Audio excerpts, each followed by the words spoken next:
Black Star Network is here. Hold no punches! I'm real revolutionary right now. Support this man, Black Media. He makes sure that our stories are told. Thank you for being the voice of Black America, Roland. Stay black. I love y'all. All momentum we have now, we have to keep this going. The video looks phenomenal. See, this difference between Black Star Network and Black-owned media and something like CNN. You can't be Black-owned media and be scared. It's time to be smart. Bring your eyeballs home. You dig?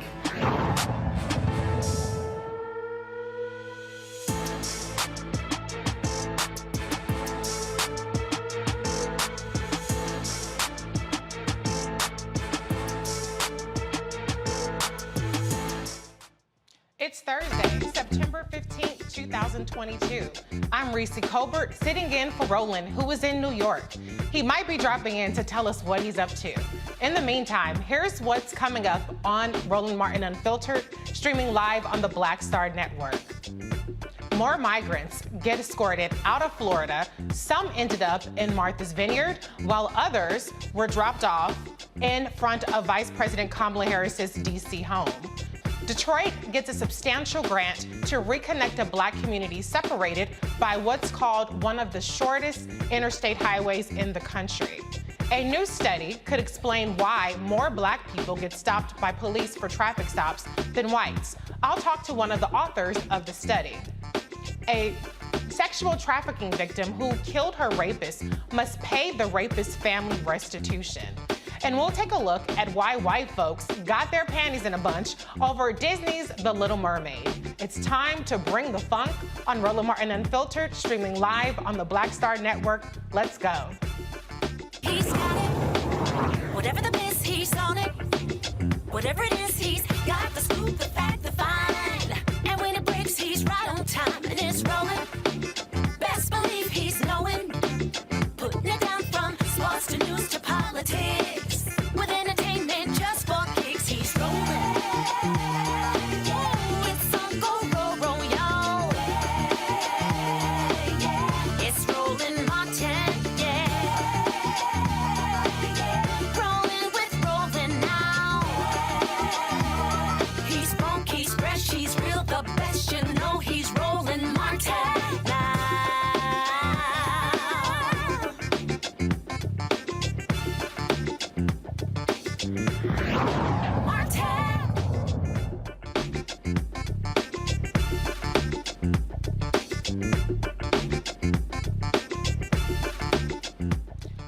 Governor Ron DeSantis continues to spend millions to bus and fly migrants to other cities. This morning, 2 busloads of migrants got dropped off in front of Vice President Kamala Harris's home. Wednesday, about 50 migrants unexpectedly arrived by plane on Martha's Vineyard. They had no money, and most, if not all, do not speak English. The chair of Martha's Vineyard Democratic Committee said this: the migrants did not know where they were. I think confused is the first thing that comes to mind. They have no idea where they are. They were told that they were coming somewhere where there would be jobs and housing waiting for them. And they landed here and no one was here to welcome them. We had no idea they were coming, and they were just extremely confused, trying to explain to them where they are. They have no idea where they are. No one speaks English, so we had to get some translators down there.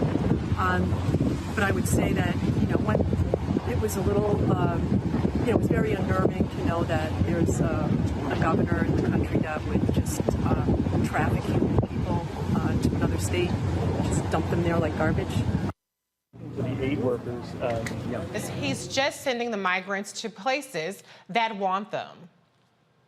We are not a sanctuary state, and it's better to be able to go to a sanctuary jurisdiction. And yes, we will help facilitate that transport for you to be able to go to greener pastures.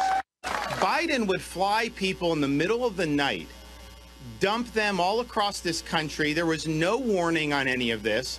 And all those people in D.C. and New York were beating their chests when Trump was president, saying they were so proud to be sanctuary jurisdictions, saying how bad it was to have a secure border. The minute even a small fraction of what those border towns deal with every day is brought to their front door, they all of a sudden go berserk, and they're so upset that this is happening. And it just shows you, their virtue signaling is a fraud.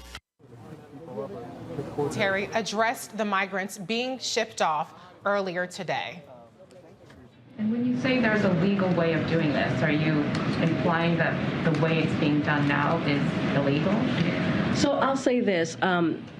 We've been asked about if we're going to take any legal action. I would refer that to the Department of Justice, but there is a process. There's a process of taking in migrants. There's a process that is in place, and what they are doing is a legal stunt, is a political stunt, and it's really just disrespectful to humanity.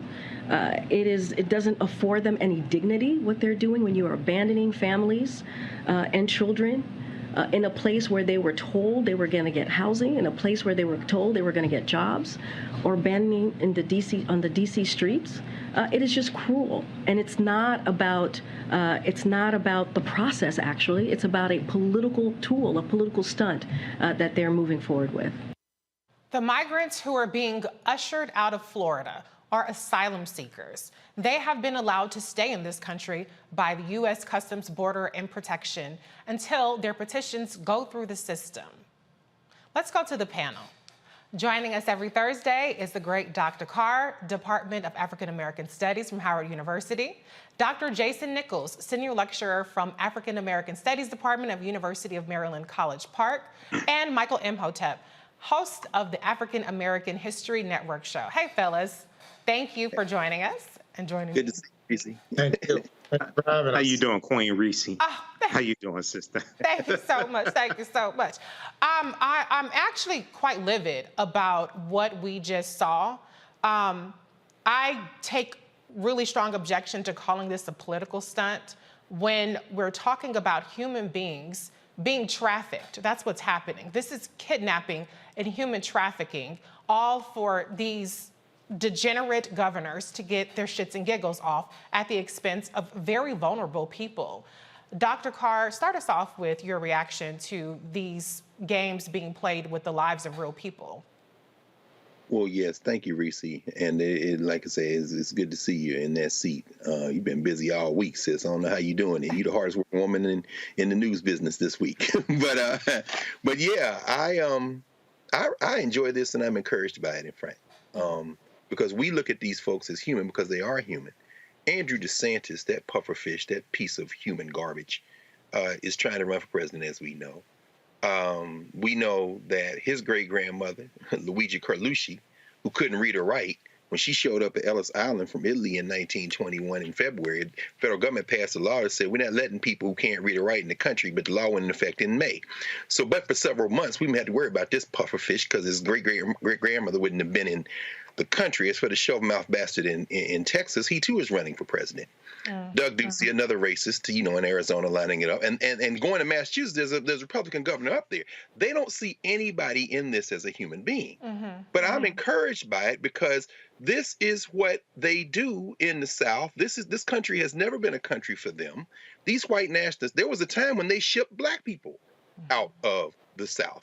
To go to graduate school, they said, you can't go to graduate school in the South. We'll ship you to the Midwest. We'll pay for you to go to school anywhere else. They gave one-way bus tickets to black people for decades to send them out. So they're doing what they should be doing. And I say that for this reason. Because we've seen this before, because we know they're no respecters of law, because they lie to these people and tell them their jobs and housing somewhere, which actually might come just close to being afoul of the law, because if they went against their will or they were coerced or they were lied to, it might amount to kidnapping. They are trying very desperately to embrace this notion of hatred as a state issue that they can use to propel themselves to perhaps the presidency. But as Lindsey Graham showed us this week, we all know that hatred, federalism goes by the board when you're trying to make white nationalism your campaign at the national level too.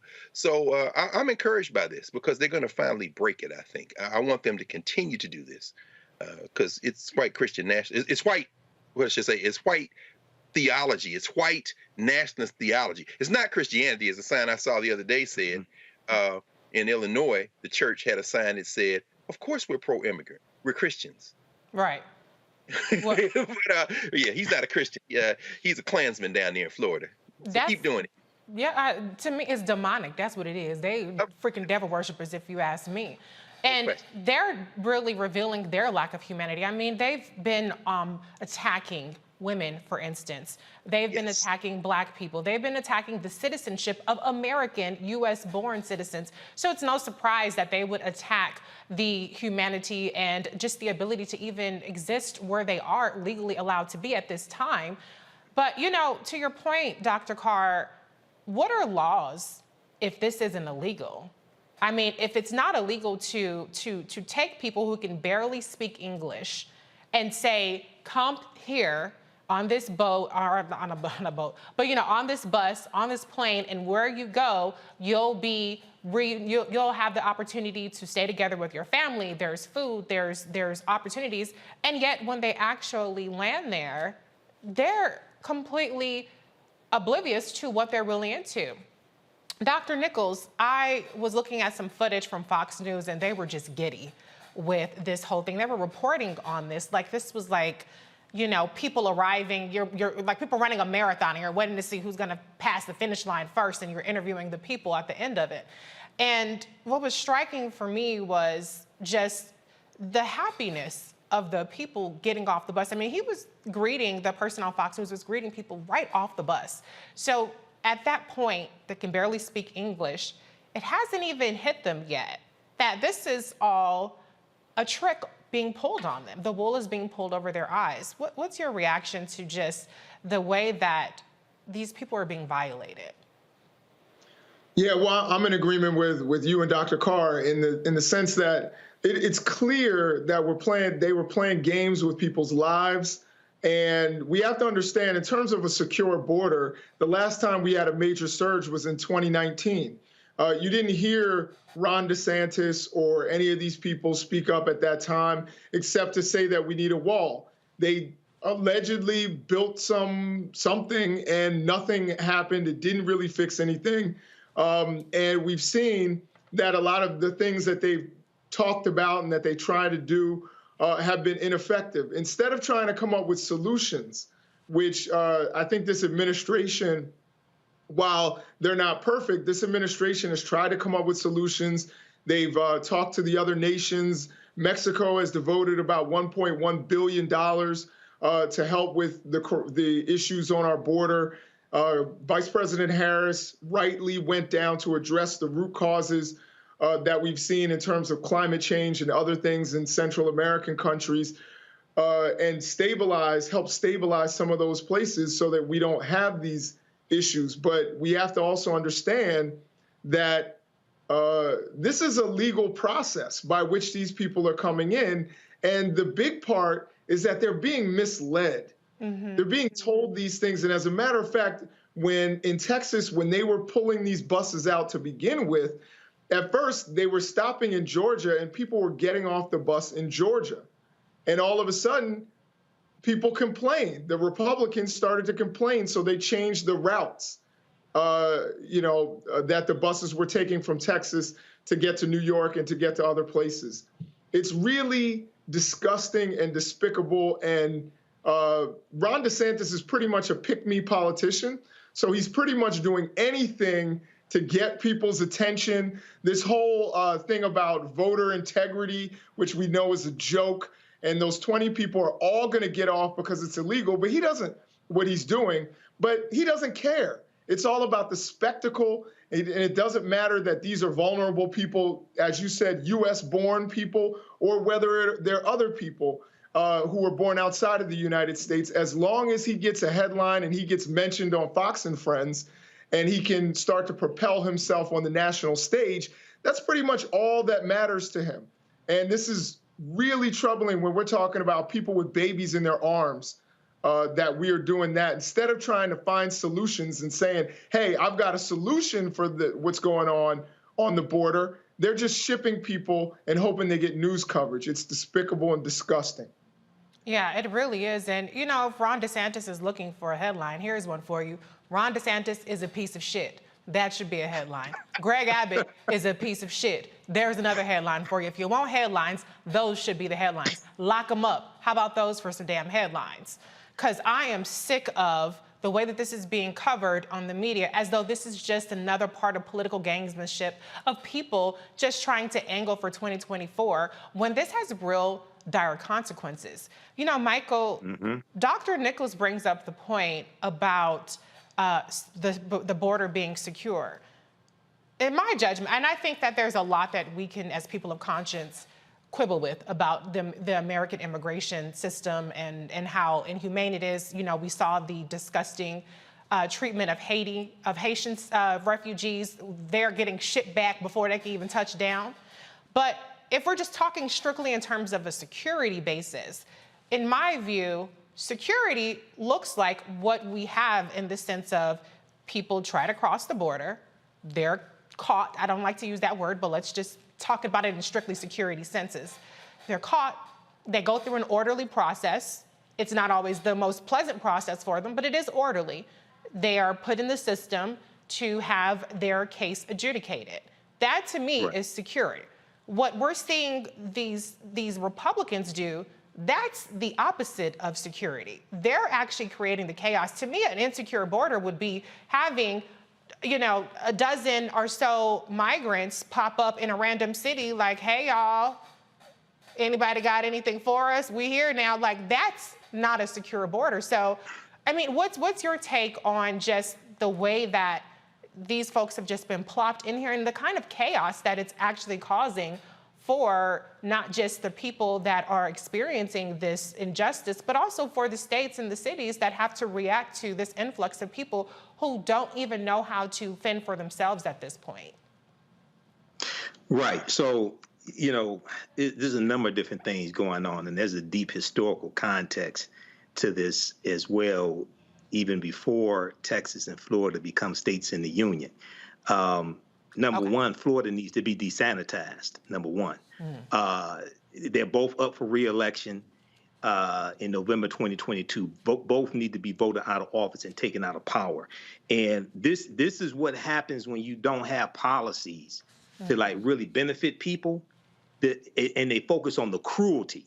Yeah. They're both trying to out-Trump Trump. They focus on the cruelty. So you look at DeSantis in Florida. And what's really interesting, and Greg may want to weigh in on this, at one time, Florida was free territory, and runaway African slaves ran into Florida to get away from the white supremacists.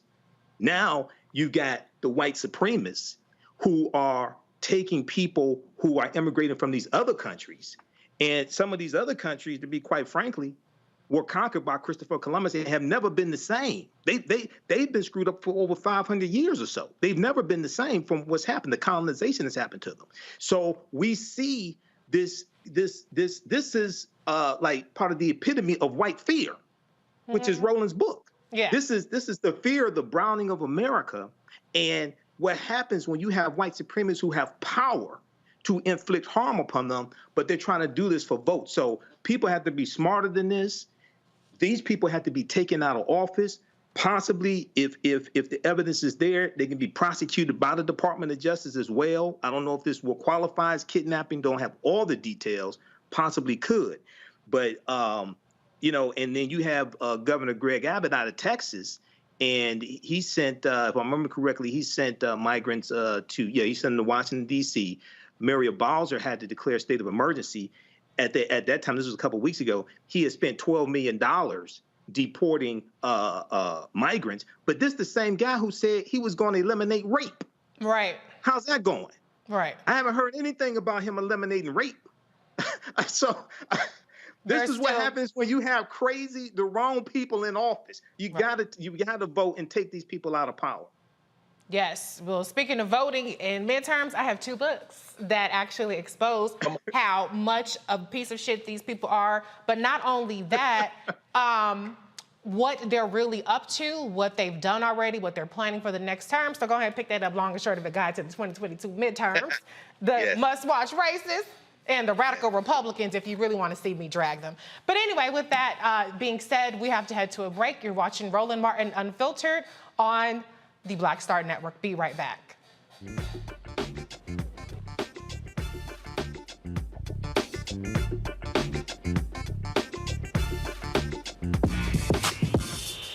When we invest in ourselves, our glow, our vision, our vibe, we all shine.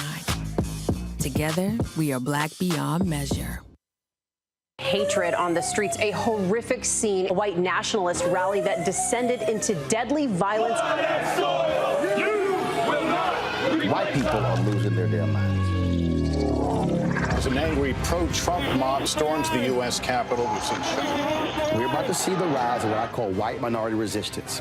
We have seen white folks in this country who simply cannot tolerate black folks voting. I think what we're seeing is the inevitable result of violent denial. This is part of American history. Every time that people of color have made progress, whether real or symbolic, there has been what Carol Anderson at Emory University calls white rage as a backlash. This is the rise of the Proud Boys and the Boogaloo Boys. America, there's going to be more of this. Here's all the Proud Boys, guys. This country is getting increasingly racist in its behaviors and its attitudes because of the fear of white people. The fear that they're taking our jobs, they're taking our resources, they're taking our women. This is white fear.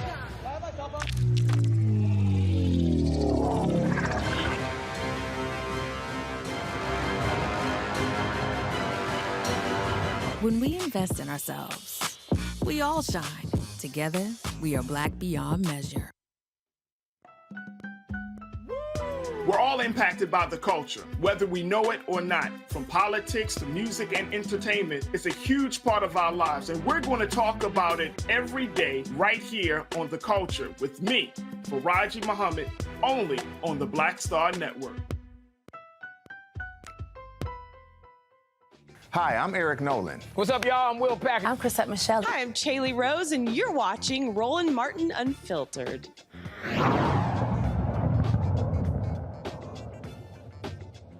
We've all known that black motorists get stopped more often than whites. Now there's a new study that may explain why. Joining me from Cambridge, Massachusetts, it's one of the authors of Measuring Racial and Ethnic Disparities in Traffic Enforcement with Large-Scale Telematics Data, PhD student Johan Gabler.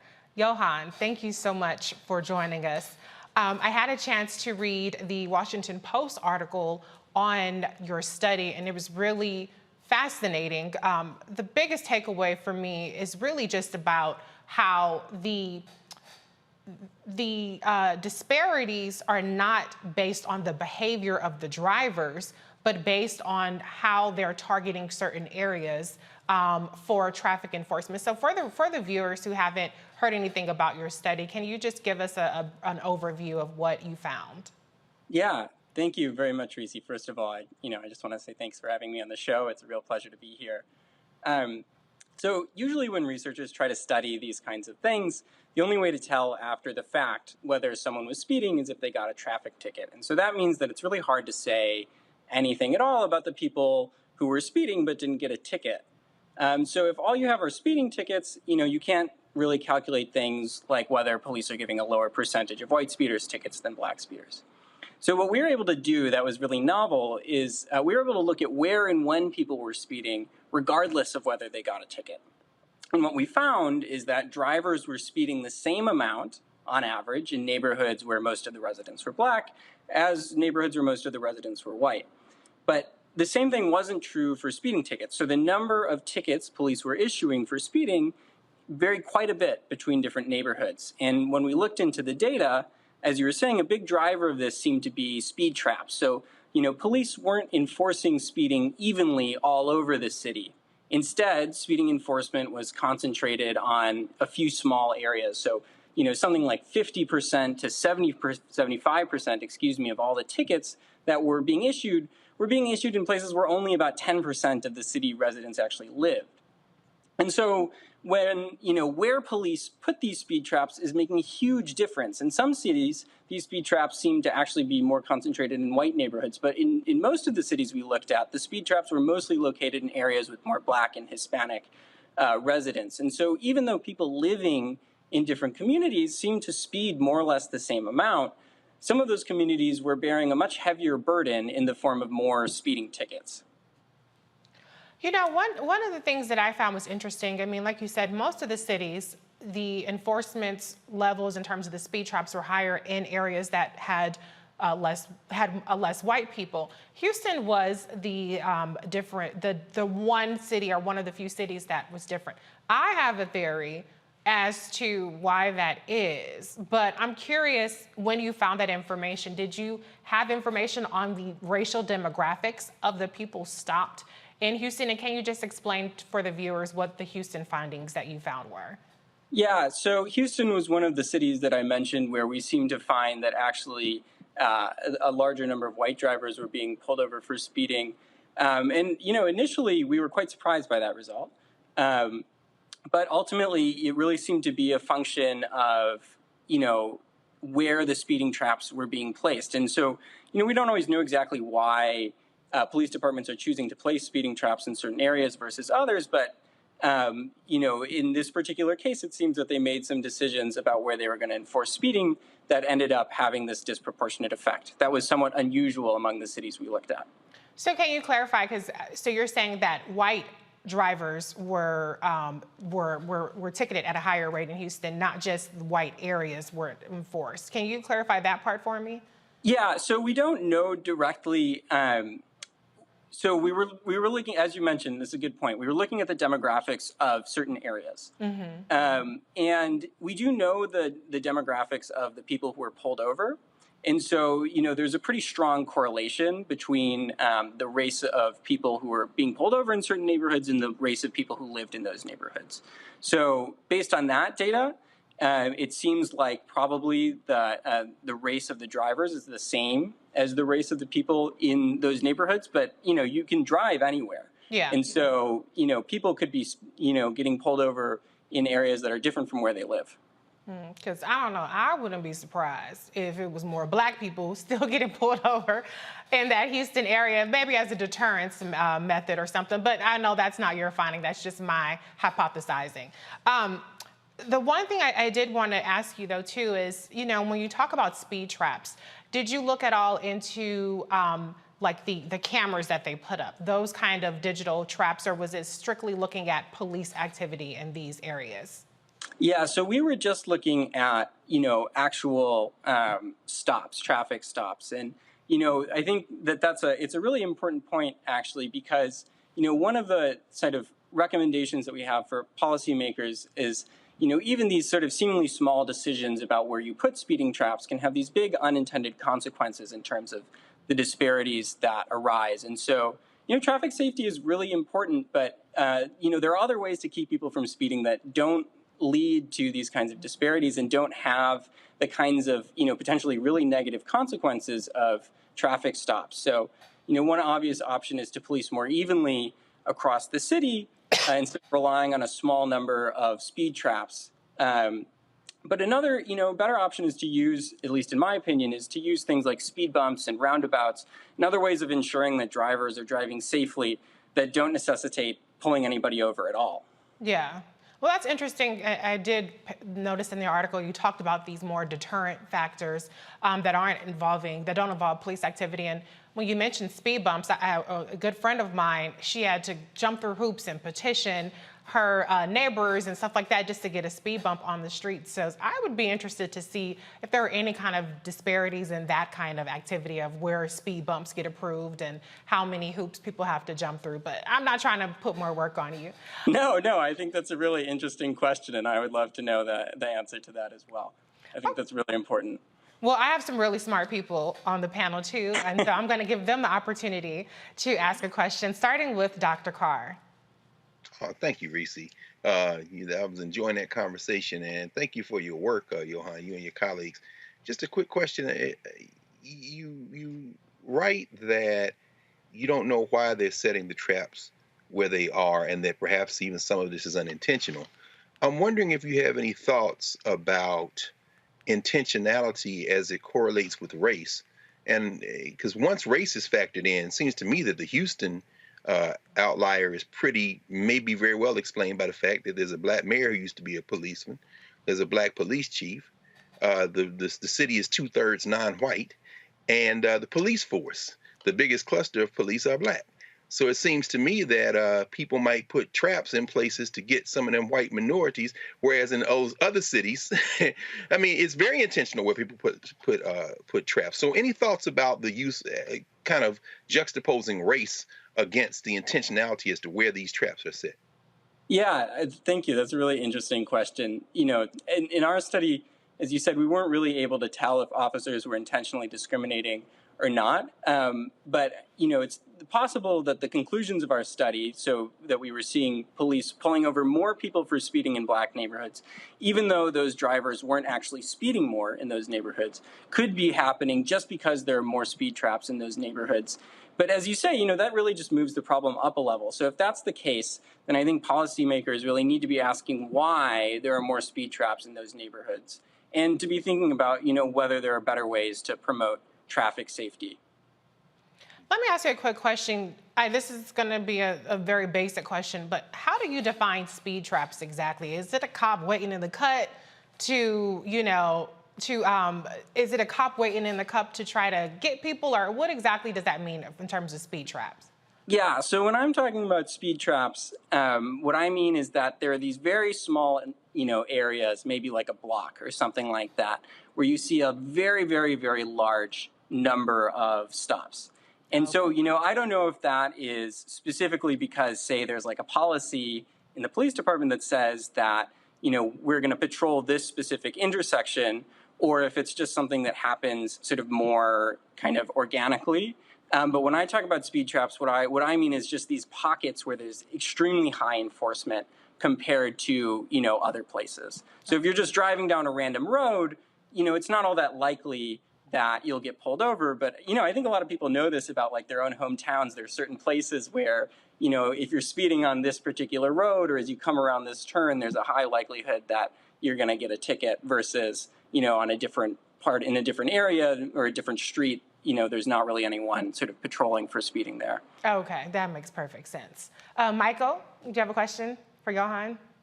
Yeah, Johan, thanks for the study. And, studies like this are really important because it documents what we as African Americans already think. And policy has to be crafted around the evidence.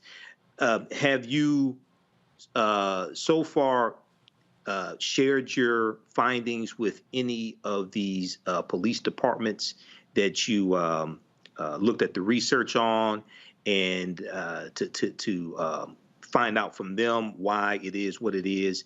And if you haven't shared it with any of the police departments, do you have any plans to? Yeah, so we haven't shared these results yet. They only became public very recently, but Right.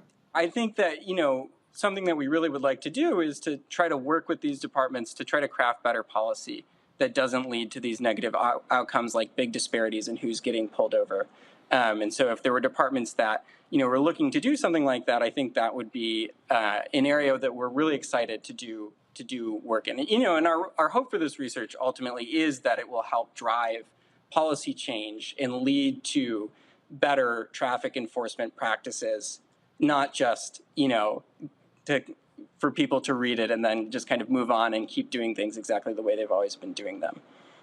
Right, because there's a financial component to this, which is really important, because if you get a speeding ticket, now you have to go to court, you have to pay it, you get points on your insurance, points on your record, increase in insurance, things like this. If you get stopped, you may have expired tags, you may be driving on a suspended license. So now you're compounding these things, and which cause more financial harm to many African Americans disproportionately.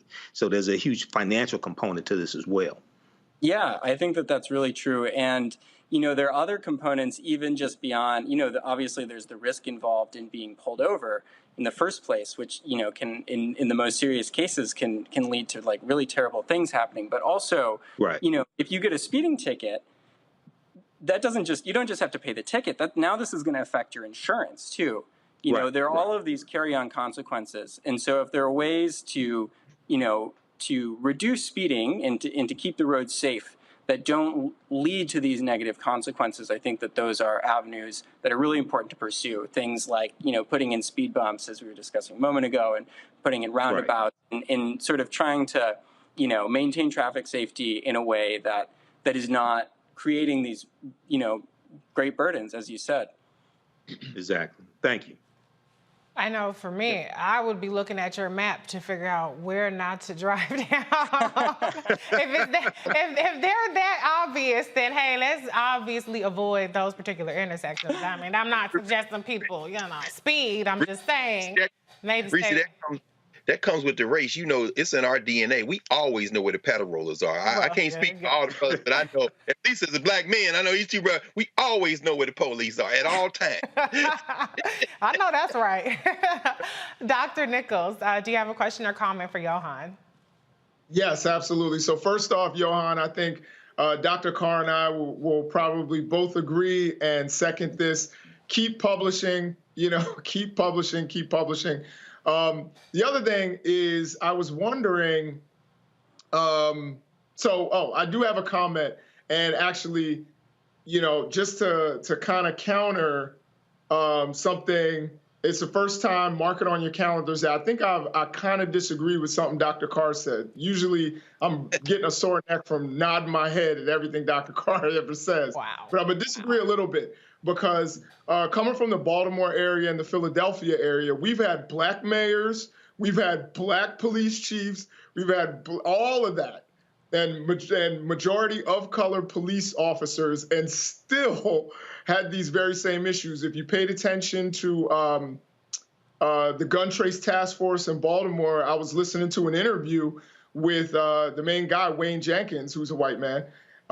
Surprised me that there's a white man named Wayne Jenkins. But Wayne Jenkins said, this wasn't racial. We only policed in black neighborhoods. And it was like, you really have some cognitive dissonance there. So I definitely think that it's, that sometimes this is systemic, and it doesn't matter the color of the mayor, the police chief. It seems like it's the way we police. We've got an issue with it nationwide. Now, as far as the research that you were doing, I'm wondering if, because I had read some other research before that says that police officers oftentimes pull over people during the daytime. That's when the biggest racial disparity is, because they can see in the car. And I'm wondering if your research kind of looked at a little bit of that. And my other question is, do you think, and I know, as a researcher, you try not to, kind of pontificate on these things, but do you think that some of these stops are in order to get reasonable suspicion to search Black vehicles and Black people who are drivers? Yeah, thank you. Those are really interesting and important questions. So in this study, we weren't able to look at it, but the study that you're talking about, or there have been some that do this, what's sometimes called the veil of darkness test, where you compare the rates of people being pulled over in the daytime when officers can see drivers race more easily compared to the nighttime when they can't. And it's true that you do see differences, right? So, this is not a study that I've worked on, but some of the co-authors, other people like Shard Goyle, who worked on this study with me, have, done these studies in the past. And they do find what you're saying, which is that, in the daytime, you see larger racial disparities than what you see at nighttime. I'm sorry, can you repeat your second question? Do you think that this is some of these stops in these communities are in order to produce reasonable suspicion or probable cause to make searches? Yeah, so the same study, in fact, which is the study that we got our data on stops from, looked at a related issue, which is, they tried to look at how stops were happening before and after marijuana was legalized in a number of states. And what they saw is that, the number of stops and searches that occurred kind of went down once, this was no longer available as a pretext for searching cars. So, I don't want to speculate too much since this isn't what I specifically was working on in this study, but I think certainly there is evidence that's pointing to, in the scientific literature, that's pointing to the things that you're talking about here. Yeah. Thank you. I'm interested in that information as well, because I think for me, like I started off the segment saying, it's important to have data. We know that we, as Black folks, we aren't that much, more criminal or likely to speed or do all these other things. I think speeding is human nature. We all got some place to be, yesterday. So it's important to have data to back that up, though, so that it can turn into policy prescriptions that help, hopefully, in theory, make things more equitable. But I am definitely, curious to see data about, well, even though, let me just rewind a little bit. Your original point about if you're only looking at the traffic tickets, you're going to get skewed data.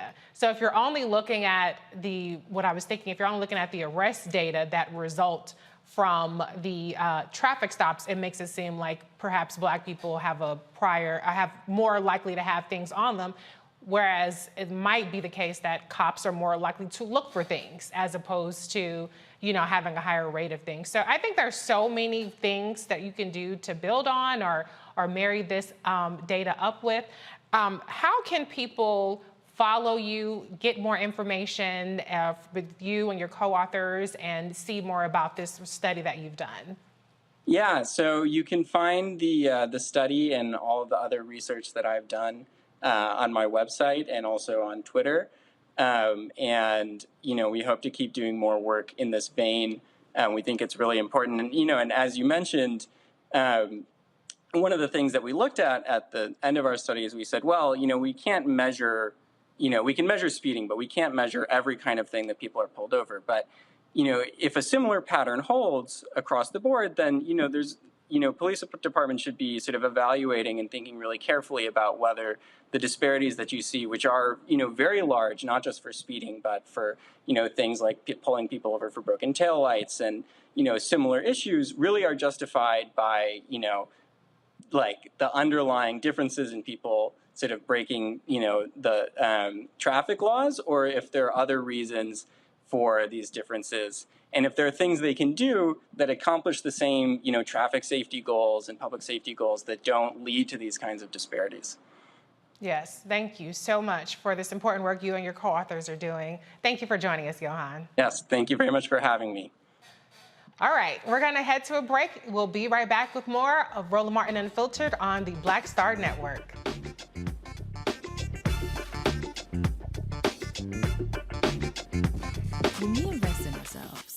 we're investing in what's next for all of us.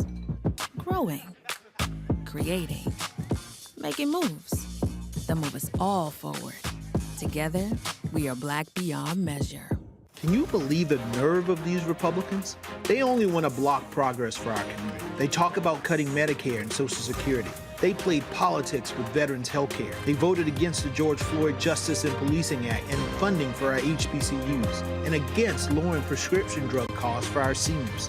These Republicans keep trying hard to stand in the way, but President Biden, Vice President Harris, and Democrats won't let them. They are delivering for us. The Democratic National Committee is responsible for the content of this advertising.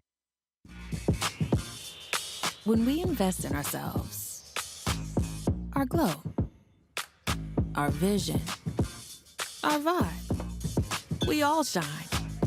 Together, we are Black beyond measure.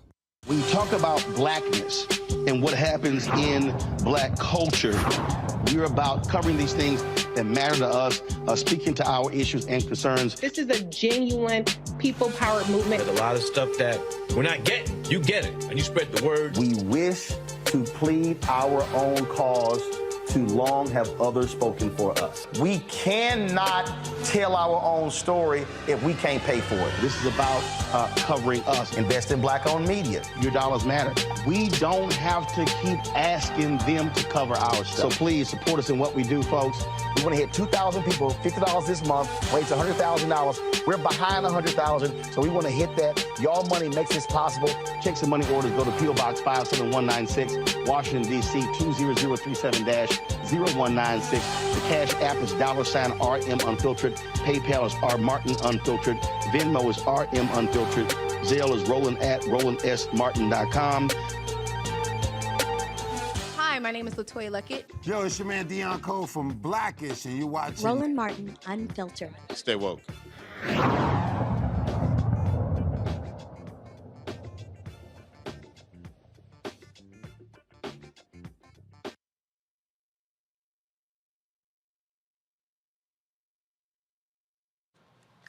From the 1950s into the 1970s, highways built in U.S. cities profoundly wounded Black communities.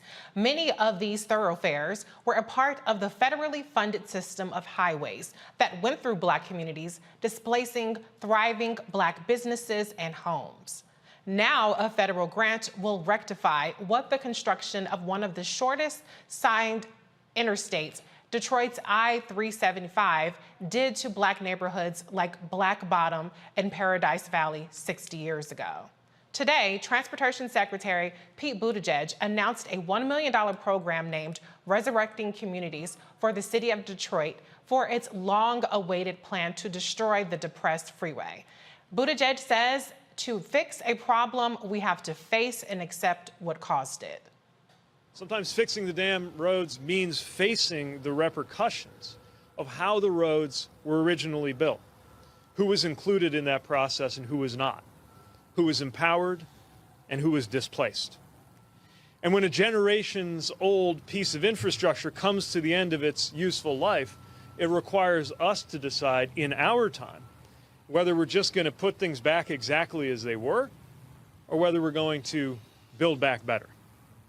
And we know that some of the planners and politicians behind decisions in the past built roads like this one through the heart of vibrant, populated communities, sometimes even in an effort to reinforce segregation, sometimes simply because the people who lived there did not have the power to resist and force change. Here in Detroit, when I-375 was built in 1964, they literally bulldozed the neighborhoods of Black Bottom and Paradise Valley, displacing so many, mostly Black Detroiters. And now this freeway, a generation later, serves to divide communities, primarily communities of color and low-income communities, from the central business district, the recreational areas, and other great assets downtown. And the freeway design is actually contributing to worse congestion and more traffic crashes on roads nearby. The purpose of transportation is to connect. But we have seen examples in many communities, including here, where an infrastructure decision serves to divide. And we raise this issue not to wallow in it, but to challenge ourselves to do something about it. And now we are putting our money where our mouth is. Governor Whitmer, Mayor Duggan, local advocates, the congressional delegation have supported the application for federal grant funding to fix this, and then did exactly what good advocates should do, which is kept pounding on the door, explaining the difference that this would make in the community, and making sure that this got every full and fair consideration in the process. And the result of that is that today I'm delighted to officially announce that the Department of Transportation is awarding $100 million to transform I-375 to reunite this part of Detroit to a connected, thriving community. This is a very big deal, a long time in the making, and it's going to mean that residents can move more quickly, more easily get between their neighborhoods and opportunities, more safely walk, bike, and drive in their city. The highway removal could begin as soon as 2025, 2 years earlier than expected, with construction finished by 2028. All right, let's go to the panel. I have so many historians and professors on this one, so I'm going to say any, mini, miny. Michael, you go first with your reaction to this announcement, and just put it in historic context for us in terms of what kind of damage was done to Black communities under the pretext of expanding infrastructure. Well, you know, Secretary Buttigieg was here in Detroit today. President Joe Biden was here in Detroit at the North American Auto Show yesterday. I live about 4 blocks from I-375. I live in the area that was Black Bottom in an adjacent community, which was the entertainment and business district, was called Paradise Valley. And I-375 comes through in 1964, and it's part of the U.S. Interstate Highway Acts of 1952 and 1956 that drive about 41,000 miles of U.S. interstate highways all across the country. They run through about 1,600 African-American communities, wiping out homes, wiping out businesses.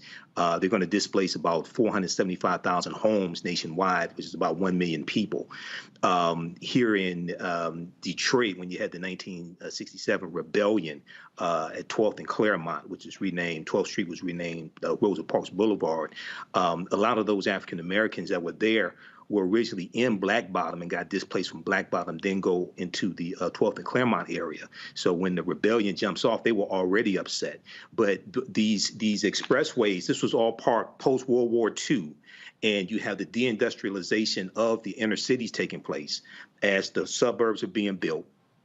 White people are getting homes built, a lot of them getting homes built financed by the GI Bill, getting low interest loans on homes, and a lot of African-American World War II veterans couldn't take advantage of those benefits that they earned. And then they're taking the infrastructure from the inner city, the factories and things like this, moving them out to the suburbs, okay? And then they're running the expressways from the downtown business district out to the newly formed suburbs, wiping out African-American communities. And lastly, Buffalo, New York, where the top supermarket is, okay? That area, that African-American area, was an area that was harmed by expressways running through there as well. So this is all part of the $1.2 trillion infrastructure bill that only 19 Republicans in the Senate voted for and only 14 Republicans in the House voted for. So this is an example of how elections have consequences. And I'm neither Democrat nor Republican, but sure as hell I'm not stupid. And the Democrats are really the only ones who are talking about repairing this damage. Republicans are silent on this, and many of them don't want to even acknowledge that the damage has happened in the first place. Ooh, class is in session. I want to stay with you just a little bit longer, though, since you are in the area. What does this mean for residents now? I mean, is this a priority for them? Is this something that you think moves the needle with people really connecting the dots about how it matters? Like you said, elections have consequences, and for too long, a lot of our communities have been left behind when it comes to these kind of packages and these kind of large initiatives. The trillions of dollars are being spent. So what do you think what does this mean to residents now? Not just you, but like the people that you're talking to. I think for African Americans who are older, like my parents, that generation, I mean, my parents were born when Franklin Roosevelt was president. Okay, so for people who remember what was here in Detroit, it's going to be huge. Now, it's not going to be the same. WXYZ Channel 7 today has a story dealing with this. One of my friends, fellow historian Ken Coleman, is interviewed in the story, and he says it's not going to be the cultural mecca like it was, but it's going to be a boulevard. It's going to help the community. For younger people who don't really have any knowledge of that, this is something that has to be explained to them and understand how policies impact every aspect of your life. Okay. But for people like in their 60s, 70s, 80s who remember what was there, I think this is going to be something really important. Oh, yeah, absolutely. Dr. Carr, you are obviously a beacon of knowledge for connecting those dots for your students. How can you help bridge that gap? How can we help communicate? There was a panel, and I don't like MSNBC, I don't pay attention to them, but a panel of younger voters who are just completely disengaged and have no concept of what kind of impact their elected officials has. And this is a very tangible example. So what would you, how do you help bridge that gap? What do you suggest the Democrats do to help really hammer that message home? Well, I think the first thing we have to do is step back and ask ourselves, why now? Now, we know that this money, as Mike says, as he said, Mike wouldn't be here if it were the white nationalists in power. But as Ida Wells said, the price of freedom is eternal vigilance. This is not a victory. This is a step toward a potential victory. What do I mean by that? You read a book like Sam Yet, a journalist from a generation ago. Samuel Yet wrote a book back in the early 70s called The Choice, the issue of Black survival in America. And he was one of many who was documenting how these highways were placed. I'm from Nashville. They ran 65 through the Black community in Nashville. They wanted to run a highway through Washington, D.C., but they couldn't get the muscle through the local politicians. Every city where there's a Black community, major city, has had a highway run through it. So you ask yourself, why do you want to get rid of this highway now? Well, it's quite simple. 3 words. They're coming back. So, bike lanes and boulevards, this is not for the Black people. So please understand. Please understand. And Mike, you know this better than anybody. They have bought up downtown Detroit. You could buy a house for $1 in Detroit 20 years ago. Now the thing is white hot. Market. What's that boy that ran LeBron James out of Cleveland? Dan Gilbert, whatever. I mean, these guys done bought up everything. So let's take the highway out. And this is not repair. You're preparing it for the pilgrims. This is the history of gentrification. So what I would tell young people is, now that they've gotten the highway out of the way, fight like hell. Why? Because now the property values goes up. So Mike, your parents and all the old people, they ain't gonna be able to stay there for the property taxes. Here come the pilgrims, the single parents, the bike riders, the baby strollers. And it looks like, Black people should have gotten their act together. This is not a victory, y'all. This is just one more step. And finally, I'll end with this, since the Queen of England is dead. I'm reminded of something that Eric Williams said, the first Prime Minister of Trinidad and Tobago. He said, the British are always talking about they abolished slavery. He said, sometimes I think they started slavery so they could run around the world and give themselves credit for abolishing it. You don't get no credit for taking the highway out, Pete.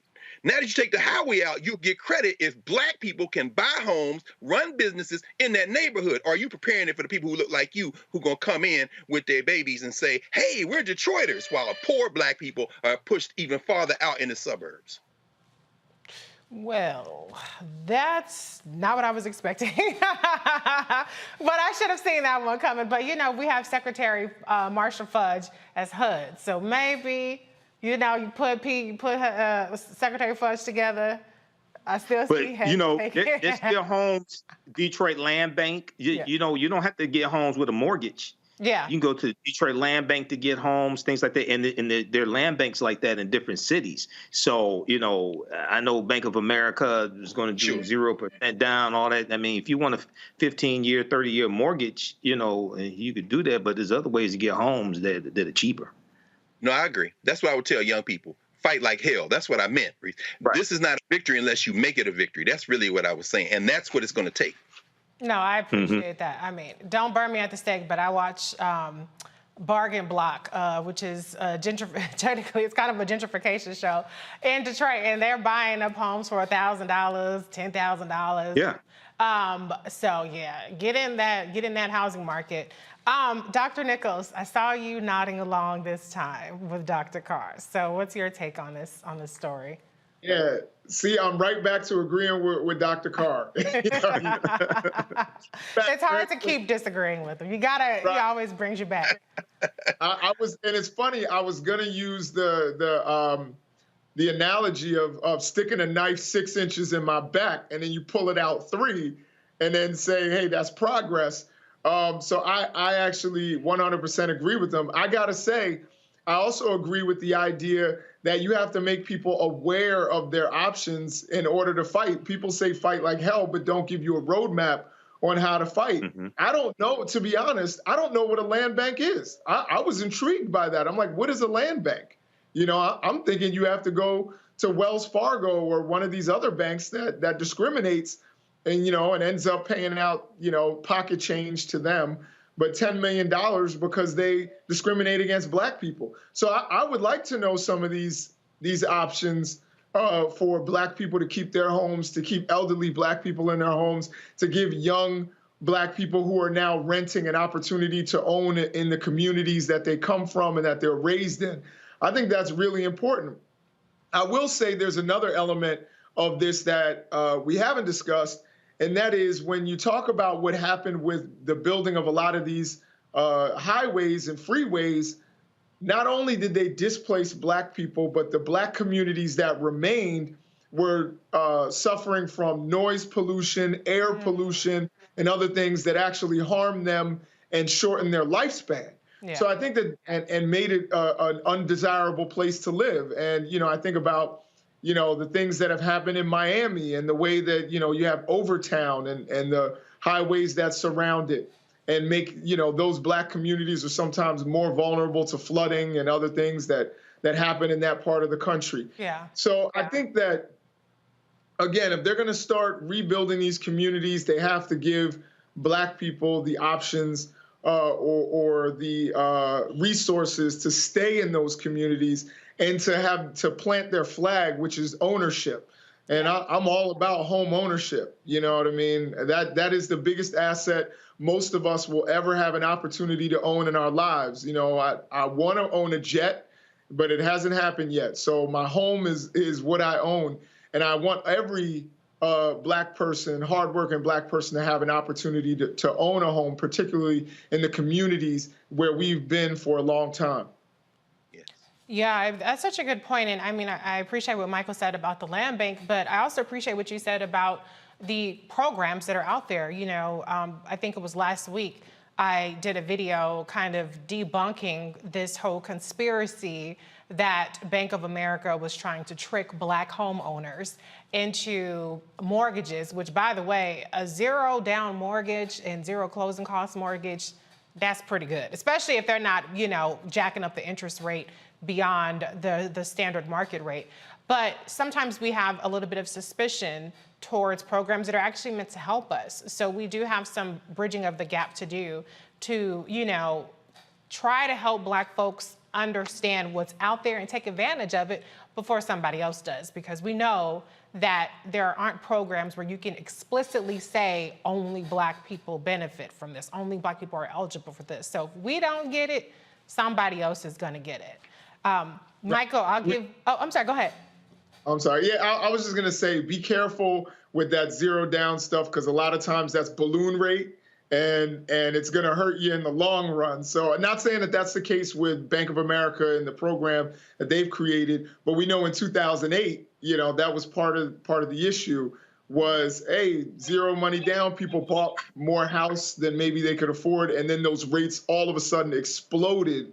And a lot of Black people, particularly around in you know, Prince George's County, ended up getting foreclosed upon. Yeah. So I'd say if you have the opportunity, put 20% down. You know, save your coins, put as much money as you can down, so that you can have a lower mortgage rate. Okay, now I'm gonna have to argue with you on that. Because I say absolutely do not put 20% down unless you have to. Because it's a very competitive mortgage market. I mean, there are so many loan options. I'm on my third house now. I don't own 3 at one time, but I have purchased 3 different homes over the course of my lifetime, and I've never put down more than 5%. So, I mean, the devil is in the details, which is you have to evaluate the program. Adjustable rate mortgages probably aren't the way to go. Especially, you know, you can always refinance later. So it doesn't make a whole lot of sense to get an adjustable rate mortgage. But this is not going to turn into a finance class. But let me just say this. That's important. Yeah, well, look, I mean, I just have an MBA. I don't know. Maybe I don't know. But, you know. It's important. I'm glad y'all having this conversation because land banks are one thing. It's very important. But let's be very clear. It's about finance. This is about banks. This is about, okay, I qualify for this year, but will they give you the loan? We've seen this show before. Yeah. Black people are going to get run out of Detroit unless we organize and do something different. And so this is very important what you're saying. And to be fair, what you're saying, Dr. Nichols, is accurate in some cases. If you have a lower down payment, you do have a higher interest rate.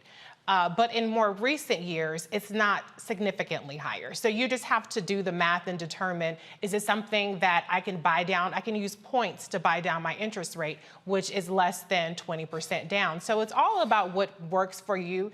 Now, if you're the kind of person that money, it just burns a hole in your pocket, and you know, like, if I don't put this money down, it's gonna be gone at the casino or gone at the mall, go ahead and put 20% down. Go ahead and get a lower monthly payment. But if you're the kind of person that's gonna invest in like an index fund or something else, or you might wanna do renovations on your home, you don't wanna finance that, yada, yada, yada. Long story short, talk to your realtor, or maybe we'll have this conversation on another day. But thank you, fellas, for your comments on that. We're gonna head to a break, and we'll be right back with more of Roland Martin Unfiltered on the Black Star Network.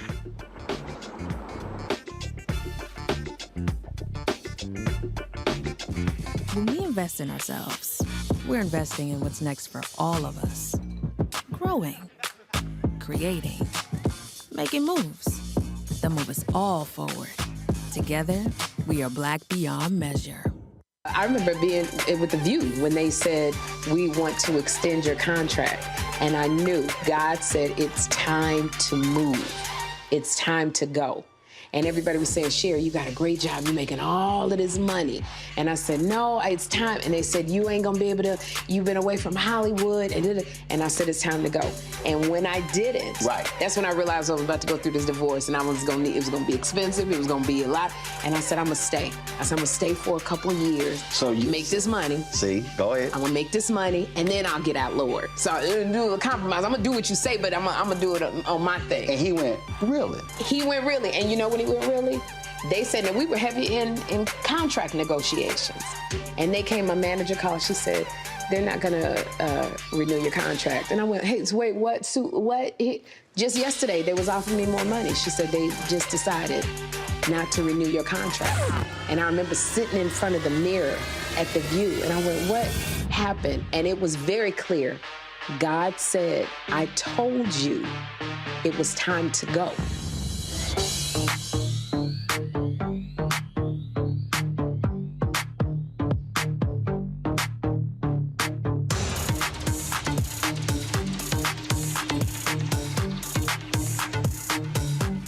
When we invest in ourselves, we're investing in what's next for all of us. Growing, creating, making moves that move us all forward. Together, we are Black beyond measure. Hi, I'm Kim Burrell. Hi, I'm Carl Payne. Hey, everybody, this is Sherry Shepherd. You're watching Roland Martin Unfiltered.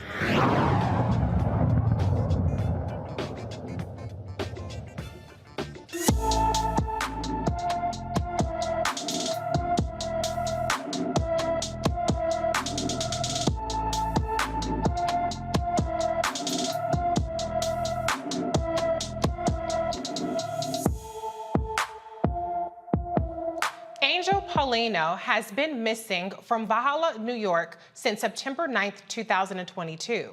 The 15-year-old is 5 feet 4 inches tall, weighs 170 pounds, with black hair and brown eyes. Anyone with information about Angel Paulino should call the New York Police Department at 646-610-5030.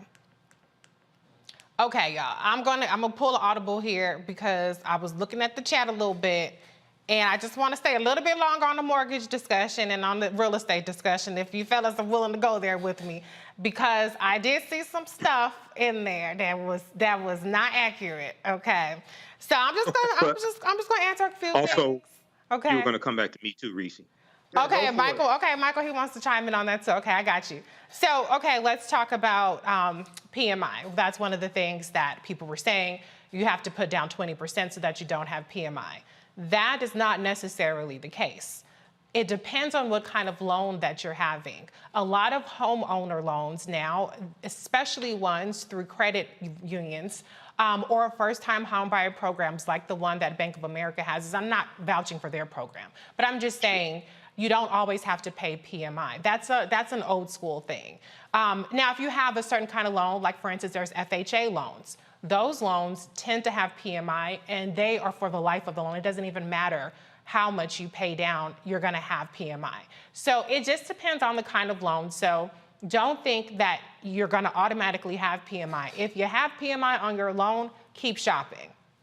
That's what you need to do. Keep shopping for more loans. The good thing about mortgage shopping is that you can shop around. You only take one hit, regardless of whether you make 50 applications or 5 applications if you do it in a short period of time. So definitely shop around for your mortgage option. But yeah, you don't want to pay PMI. And if you're absolutely desperate and you have to give PMI, then try to get one where it goes away after you pay it down. And then again, going back to what I was saying about the interest rates. The interest rates do tend to be factored by a number of things. It's also factored by your credit score, by your debt to income ratio, by how much money you're putting down. So those are actual factors where you might have a higher interest rate. That's why I said you want to evaluate, do the cost benefit analysis of whether, for instance, a down payment. When I was buying one of my houses, let me say that, I looked at my debt to income ratio. If I can reduce my debt to income ratio by significantly on a monthly basis by paying off $4,000, that's more effective for me than putting an extra $4,000 down on a house. So there are a number of things that you kind of have to look at in terms of how to get the best interest rate, and it's not always strictly on a down payment. So if you have debt, look at what has higher interest rates, what has higher monthly payments. If you have high monthly payments, low balance that you can pay off rather than put on a down payment, that might give you more bang for your buck. So everybody has individual financial circumstances. I'm not trying to give you, I'm not looking at you specifically. I'm giving general information. So don't go buying a house, putting money down, saying what Reese said. All I'm saying is, generally speaking, these are factors that play into interest rates, that play into how much you want to put down. But if you take nothing else from this discussion, understand it's good to shop around for your mortgage loan. Don't just go with the first place that takes you. One time I went with the credit union. I went with a different credit union the second time, and then another time I went with the mortgage broker. But I did all of my diligence each time in finding which loan makes the most sense. So that's my quick little TED Talk on that. Michael, you said you wanted to have another comment. So very quickly, I did a broadcast with my friend Dr. David Anderson, founder of the Empowerment Radio Network, dealing with Bank of America. I encourage people, number one, to read the article from NBC News. Bank of America announces zero down payment, zero closing cost mortgages for first-time home buyers in Black and Hispanic communities nationwide. So yeah, this is not specific to African Americans. It's just focusing on African American and Latino communities, number one, which is not a problem. But number one, I just want people to understand that. Number two, if you look at page 3 of the article, it talks about Bank of America's countrywide financial, a subprime lender it purchased in 2008 was fined $335 million in 2011 over claims that it charged Black and Hispanic home buyers higher interest rates than white applicants. Secondly, and possibly more importantly, is the memo from the Department of Justice, August 21st, 2014, called Bank of America to pay $16.65 billion in historic Justice Department settlement for financial fraud leading up to and during the financial crisis. This right here, what they announced, is related to this Department of Justice settlement that they paid in 2014. Okay, and it was fraud and people losing their homes with subprime mortgages and things like this. So read this 5-page memo from the Department of Justice, and then you better understand this public relations campaign here. Now, if you can take, I'm not saying don't take advantage of this. If you want a 15 or 30-year mortgage, I'm not saying don't take advantage of it. Okay, but what I'm saying is, Bank of America is not your friend. Well, none of these banks are your friends. They're all out to make money. That's why you got to shop around. Just like you don't just go to the first car dealership. We have options. That's the whole point. We have options. But I do understand there's justifiable concern because what we saw with the subprime lending and you know, that led to the last crisis. There are a lot of different factors that aren't necessarily at play this time. That probably would not repeat themselves. But I do understand the skepticism, and I think people should always scrutinize and always be critical of anything, especially when you're signing your name on a dotted line.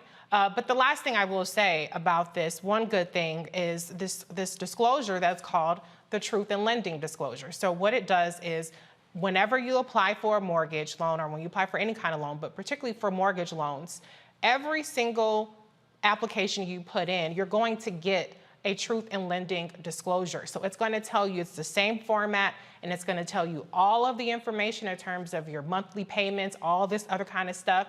And so you can use that as a way to just do your sanity check and make sure you're getting the best deal. So even if you don't necessarily trust a person, the numbers are what the numbers are, you know, and most of these banks end up selling off your loan anyway, and you have a completely different loan servicer. So you're probably not going to end up with the same bank for the entirety of your loan. So, but that's really good information. And yes, I would be remiss if we did not talk about Bank of America's history, but a lot of these banks have shady histories and predators, still shady. They talk about that in the article from NBC News, Wells Fargo. Absolutely. They talk about that in the article from NBC News. Absolutely. Right. So do your homework, folks. Anybody else have a comment? Dr. Carr, Dr. Nichols, do you want to chime in again, or should we move on? No, this is why you support the Black Star Network. No, and you can just Google land banks in your city. You could Google land. You can Google Detroit Land Bank. So they have houses. I was on their website. Auctions start out at $1,000 for houses. A lot of different cities. I know years ago when I was managing an African-American owned company, and we were teaching the construction trades program. We bought some houses through the it was nuisance abatement, and these were drug seizures. So you have houses that are drug seizures, you have houses that are tax foreclosures, and they're confiscated. So, you know, if you can get fixer-uppers like that. Yeah, so there are options. You kind of said it. What's your experience with what is required once you have that property in possession? You said fixer-upper. It depends. So what happens usually with those, they're on the website, and they will have walkthroughs of the homes also. There's a date that you could do a walkthrough of the home to see what it looks like. Okay, and you can bring like your person who does roofing and things like that to get an estimate. So they usually don't from my experience. Maybe different cities are different. From my experience, they don't necessarily tell you like how much it needs in repairs, but you can actually do a walkthrough and you can go through and see certain things yourself.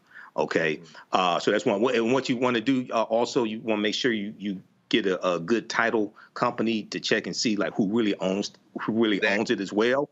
And then the other thing, if there's a way that you can check and make sure that house is not on the list to be demolished, because that can happen also. Okay, you want to check with the city to make sure the house is not on the list to be demolished, because a lot of times with different cities, different departments don't communicate correctly.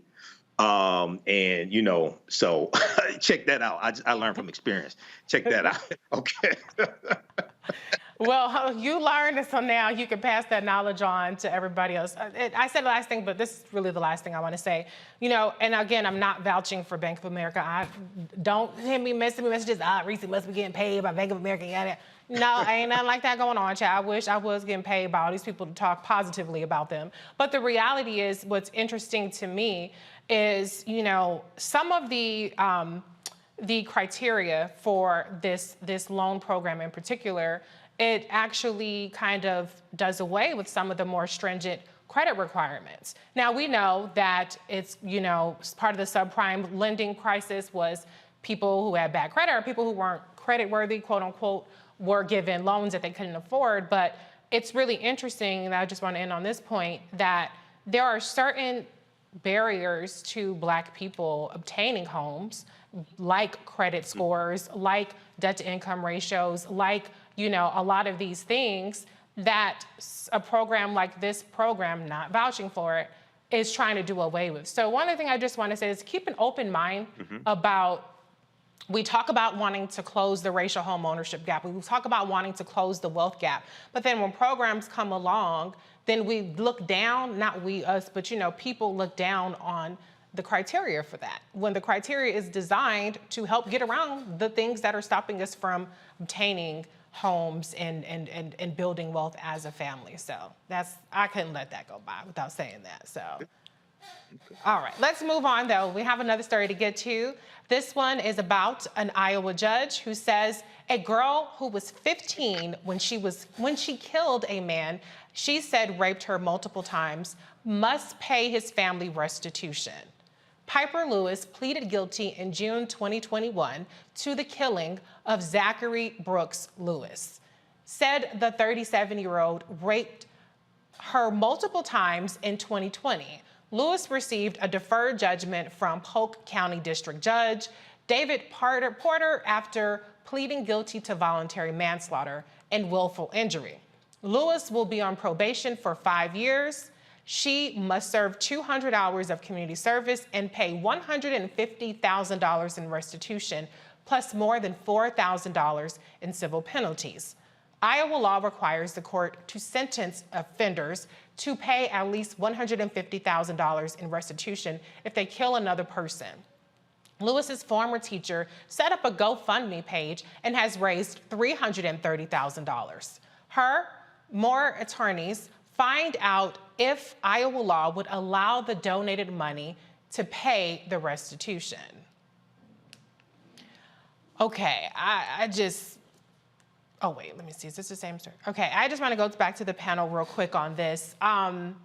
Paying the family for their rapist, degenerate, being killed, that's just crazy to me. I mean, if they have any decency, they'll turn around and donate that money or give that money right back, because I would be absolutely ashamed of my family member for doing such a thing. Dr. Carr, what's your reaction to this story? I mean, class, we've been talking about class all along, but we, haven't said the word class. I think this whole conversation about housing and about ownership is about class. If you're not even in the position to be able to afford a home or anything, and obviously we're not talking about that. I think it's a similar class dynamic here. That family, I'm not going to make any assumptions, I don't know, but the harrowing details of what this young lady went through seems to me is speaking to those who are at the bottom of this political economy. Sex trade, sex slavery, basically. She did everything she could. And this judge, I mean, I think and it'd be interesting to hear what you think, that Nichols and Brother Mike.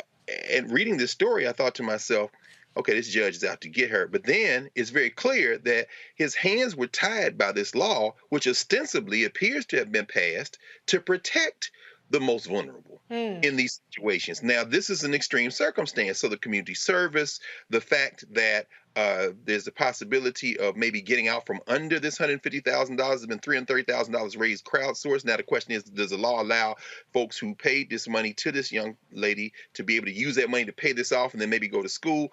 All those things, the devil's going to be in the details. But I don't know that this isn't an example of good intention going wrong in a circumstance where it's very clear what happened, and the judge may have kind of pulled back from doing what could have been done by the law, but had his hands tied on the other end of the spectrum. I'm just not clear at all about that. Right. No, I mean, that's a good point. And maybe I shouldn't be hard on the family because they're not asking for it. It's required by the law. But it's really just despicable, though, the way that this young lady was, or girl, really, I mean, 15 years old to me is still a girl, had to endure this. And on a side note, it's interesting, Vice President Kamala Harris, when she was in San Francisco, one of the things that she really pushed for is for decriminalizing young girls who were being sex trafficked, you know, because they were being arrested for prostitution. And it's like, how can you be a prostitute and you're a minor and you're being trafficked? And so that's one of the things that she really pushed for prior to becoming DA. She pushed for it again as DA. She put all these initiatives in place to really try to combat this kind of, you know, mistreatment and just travesties that are happening. Dr. Nichols, what's your take on this story? So what it really brings me to is the idea that mandatory sentencing or mandatory minimums or mandatory anything that don't allow for discretion are very problematic. So the impression I got was from reading the story was that the judge and this young lady's attorneys were actually happy with the judgment. That they were okay with it. But as Dr. Carr stated, this judge's hands were tied on, you know, the monetary element of this. And I think there should be some sort of discretion for a judge whether to apply it or not. Right. And in this particular case, you know, when you start making things mandatory and you don't take into account that every situation is different, you know, I think it's, you know, it produces these kinds of problematic results. And, you know, not to get super partisan with it, but, you know, if Donald Trump is able to use people's money in order to pay his legal bills and all of that, I don't understand why she can't use, you know, what people donated to her to pay this fine off. You know, it seems like it's reasonable to me. But in the end, the real change that needs to happen beyond just this case is that you can't have these kinds of mandatory things that take away discretion and looking at these cases on a human, individual basis. And that's what's, you know, the big problem that's coming out of this judgment. No, I completely agree with you on that. I mean, somehow we're always the ones that get screwed the most when it comes to mandatory minimums. And, you know, Cal Rittenhouse, he raised $1 million after he killed 2 people. So I say, you know, good on her for getting $330,000. Hopefully she can do something with it. If she can't use the money, then they're just not going to get paid. I mean, what do you want the girl to do? She don't have money. So I don't know what's going to happen. And I don't know, maybe it might work in her favor if she can't use this money to pay it back, because then she gets to keep all of it. And, you know, maybe she gets a job, making a couple bucks, and, you know, pays 10%, or I don't know. I'm not trying to speculate on what the arrangement would be. But, Michael, you get the last word on this one. Yeah, you know, this is one of those cases where you have mandatory laws and it's not like one size fits all. We do see here that the Iowa law requires the court to sentence offenders to pay at least $150,000 in restitution if they kill another person. So the judge made the restitution the bare minimum, which is $150,000 also, plus more than $4,000 in civil penalties. At least she wasn't sent to prison. Okay. Right. At least she wasn't sent to prison. So, but you know, with crowdfunding, different crowdfunding platforms have their own policies of if you can like raise money, like if you have pled guilty to a crime or convicted of a crime or something like that. So we'll have to look at the what the GoFundMe guidelines are on this. Hopefully she can keep the money, but we'll have to see on this one. Yeah, well, I think if there's one bright spot, it's that she does not have to do actual jail time for being a victim and fighting back, because hey, like, what did he say in Time to Kill? Yes, he deserved to die, and I hope he burns in hell. I know that's going to be controversial. Y'all can drag me. I don't care. No. Like you said, Reese, I mean, the mental health care that she probably needs after being a victim of sex trafficking. Right. So if there's one thing, mental care. Yep. The 200 hours of community service. Okay, I guess I'm okay with that, but I think it should be 200 hours of therapy for her as a victim, so that she can continue with her life and be a productive member of society, and maybe even help other girls who go through these things. Absolutely. I know we're going a little long here, but Doc, just to follow up on that, the judge did say he was trying to put her in a position to share her story, and he encouraged her to do that.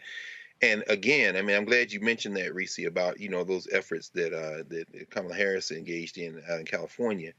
This is far too common. We all know that. This is where most of our people are. So many, D.C., Baltimore, Philly, as you say, Richmond, Virginia. You go to some of these places, and, you know, I was shocked. Even I lived in Philly for 17 years. You know, you go out, you in front of a high school. I mean, hell, R. Kelly just got sentenced again. Part of it is you trolling in front of the high schools. You think these young people just hanging out. What you don't see is these pimps are around the corner. They got these girls on the stroll in front of the school. I'm saying this is the tragedy we're facing. And so if she is able to use this platform, as you say, with all the counseling, all the support, tell your story, sis, because there's a lot of people out here. This is not an outlier. This is not an outlier, and this has to stop. And it reminded me of Centoria Brown. You know, it was a very simple case. Yeah, absolutely. Well, we're going to pray for her, Piper. We're going to pray for you and your recovery and your growth going forward. And I just hope that she's all right. I hope that she's all right, as much as she can be. But we're going to move on ahead to the next story. California Governor Gavin Newsom launches a billboard campaign in several red states promoting access to abortion in California. Newsom tweeted this earlier today. Just launched billboards in 7 of the most restrictive anti-abortion states that explain how women can access care, no matter where they live, to any woman seeking an abortion. In these anti-freedom states, California will defend your right to make decisions about your own health. Here's the billboard. Well, I just have to say, I know that a lot of people, anytime a white man does anything fabulous, they want to say, oh, run for president. Don't run for president. Go ahead and do a good job as governor. But I do want to see more of this fighting spirit trying to shake the table a little bit, because, I've been seeing polling coming out this week about Republicans closing in on Democrats in states that they had been, Democrats have been polling pretty positively. You have Herschel Walker down in Georgia, who wants to ban abortion with no exceptions. And by no exceptions, that means including the life of a mother. And he was asked about that, and he clarified, and he said, in my mind, there are no exceptions. And you have North Carolina, Justice Sherry Beasley is going up against Congressman Ted Budd. He's another one that wants abortion banned with no exceptions. And then you have Marco Rubio, who wants abortion banned with only the exception being for the life of the mother, but not for rape and incest victims. And so we have in governor's races and Senate races throughout the country, these Republicans are not fucking around when it comes to this abortion stuff. In Wisconsin, we have a situation, or they have a situation where in 1849, let me say this, the year 1849, an abortion bill or abortion law is going to be triggered to go into effect in Wisconsin if the governor does not stop that. So Wisconsin Governor Tony Evers, he's a Democrat, he's fighting this bill, but his opponent, who's polling very closely, Tim Michaels wants to ban abortion. And so just wrap your head around the concept of an 1849, this was before the Emancipation Proclamation, bill determining what women can do with their bodies in a state in 2022.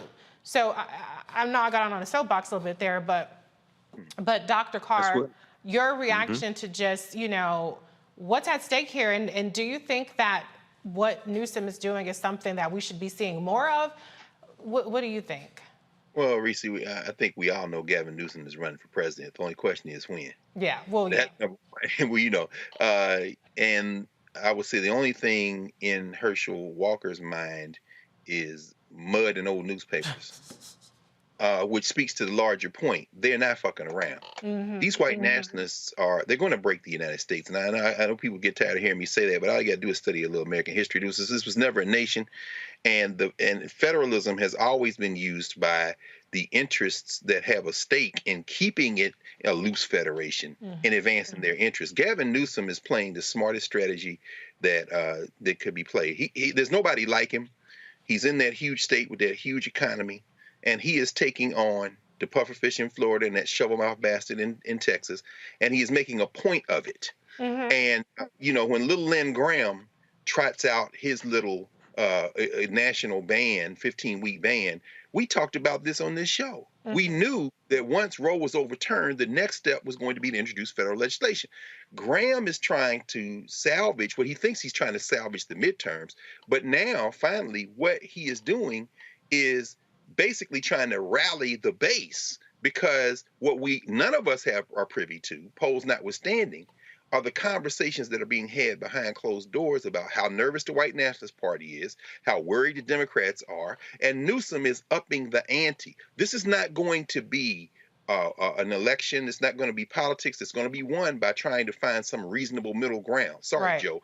Is no such thing. This is a goddamned war, and Gavin Newsom is acting like it. So I'm saying keep going. In fact, you saw that letter he put out today where he wants Merrick Garland to put a RICO charge on Florida on DeSantis because he said you lied to those people. That was that kidnapping thing we were talking about earlier. Yeah. Go for it. Go for it. Tear this shit up. Period. That's the energy that we need. I mean, like, it's blowing my mind that, I mean, maybe it shouldn't be. Maybe this is naive of me. I know we're all tired. We've been in a pandemic for years. We have a lot of shit going on. But, I mean, to me, what Abbott did, and I have to admit, I haven't even been as checked in. I know about Abbott. He's been busing migrants for weeks, you know, or even months in some cases. But to see people dumped in Martha's Vineyard on a plane, and then to see Abbott, he shipped, you know, migrants to the VP's residence. Yeah, and it's just like Washington, D.C. Kamala Harris's house. That's racist. It's sexist. Oh, yeah. He's like, UB. And so somebody got to punch these guys in the mouth. That's what I'm saying. Right. But then again, I mean, I remember when Trump's child separation policy happens. And be clear, the United States, Democrat or Republican, has a bad immigration policy. I'm not trying to cape for the Biden-Harris administration on their immigration policy at all. Well, they caused the problems. In other words, these people are here because they're messing with the governments in Latin America and Central America. Right. That's the end of These are Venezuelans. Right. Understand that you caused the problem. Right. That's why they're here. Not because they came looking for America. They came because you messed up their government and their economy. U.S. policies going back the last 50 years to 100 years. Right. In these Central American countries, things like this, Guatemala, when the CIA overthrew the Guatemalan government in 1954, democratically elected Guatemalan government. Yep. Where you go? And go back to what I was saying in the previous segment. A lot of these countries, they were conquered by Spain. They were conquered under Christopher Columbus, and then Guyana, that was a British colony. Okay, which that was one of the countries. You know, actually about 1952. A little more than 25% of the world population was under British rule. So these are victims of colonization. These are victims of white supremacy. So Abbott and DeSantis, they are continuing this 500 years of white supremacy. They're continuing this. They're in that tradition. Yeah. We have to take them out of power. That's why voting is so important. Absolutely. But just when Trump did it, and this is where I was going, when Trump did it, with the child separation, people were out in the streets. People were protesting. This was like outrage. And we're just not seeing it this time. And I think this is just as appalling. Why do you think that is? Why do you think that is, Reese? Why aren't we seeing that kind of out? Is it because the guy in the White House is not Trump? Is that, I mean, why aren't we seeing that? Well, I think part of it is because it's being covered as a political stunt. It's being covered as, look at this clever thing that Republican governors are doing to stick it to the Biden-Harris administration, as opposed, in particular, stick it to VP because they want to put this off on her. But these are human beings. And so when you look at that, and you look at Abbott, who is leaving no stone unturned. I mean, when he's not shipping off migrants to D.C. or to Chicago, Texas has now banned abortion. They had a trigger law. A lot of attention was paid to SB 8, which led to the Supreme Court case. But at the same time, right around the same time, he signed the Human Life Protection Act, which outlawed abortion in cases of rape and incest. To, I think, was it you, Michael, who said or was it Dr. Nichols that said, how's it coming along with eliminating rape? That was what he was talking about. That was me, yeah. Okay. Gabbard said he was going to eliminate rape when they passed the law, the anti-abortion bill. He said they need to focus on eliminating rape. I haven't heard anything else about that. Right. Well, abortion is now outlawed in Texas. Including in cases of rape and incest. The only case that you can get an abortion is if you have a medical emergency. We're not talking about a 6-week ban. We're not talking about a 12-week ban. We're talking about outlawed, period. So what Gavin Newsom is doing, and Dr. Nichols, I'll give you the last comment on this. I need people to understand this is the opening salvo for what we're going to see from Republicans if they are allowed to just kind of slip away and slip under the radar with destroying a constitutional right that women have enjoyed, I want to say enjoy, but women have had the right to for 50 years. So Dr. Nichols, what's you get to close us out on this. Man, I got a lot that I want to get off my chest here. It's funny, DeSantis sent those Venezuelans to Massachusetts. Something tells me he wouldn't do that with Cubans. I think he would avoid putting Cubans on those planes. They would get all the dry foot, advantages that, and they'd be political refugees. But again, and this shows you the kind of hypocrisy here. If you're saying Cuba is some sort of communist dictatorship, then you all of a sudden don't have the same empathy for Venezuela, which again, I don't want to get in on socialism and all of that, but you notice even from their narrative, it doesn't make sense. And he wouldn't do it because it would be political suicide. Right. To put little Elian Gonzalez on a plane to Martha's Vineyard. It wouldn't happen. They'd find a home for him in Miami or in somewhere in the state of Florida. Now, as far as Gavin Newsom, I agree with everybody. He clearly has larger political ambition. We'll see when that actually takes place.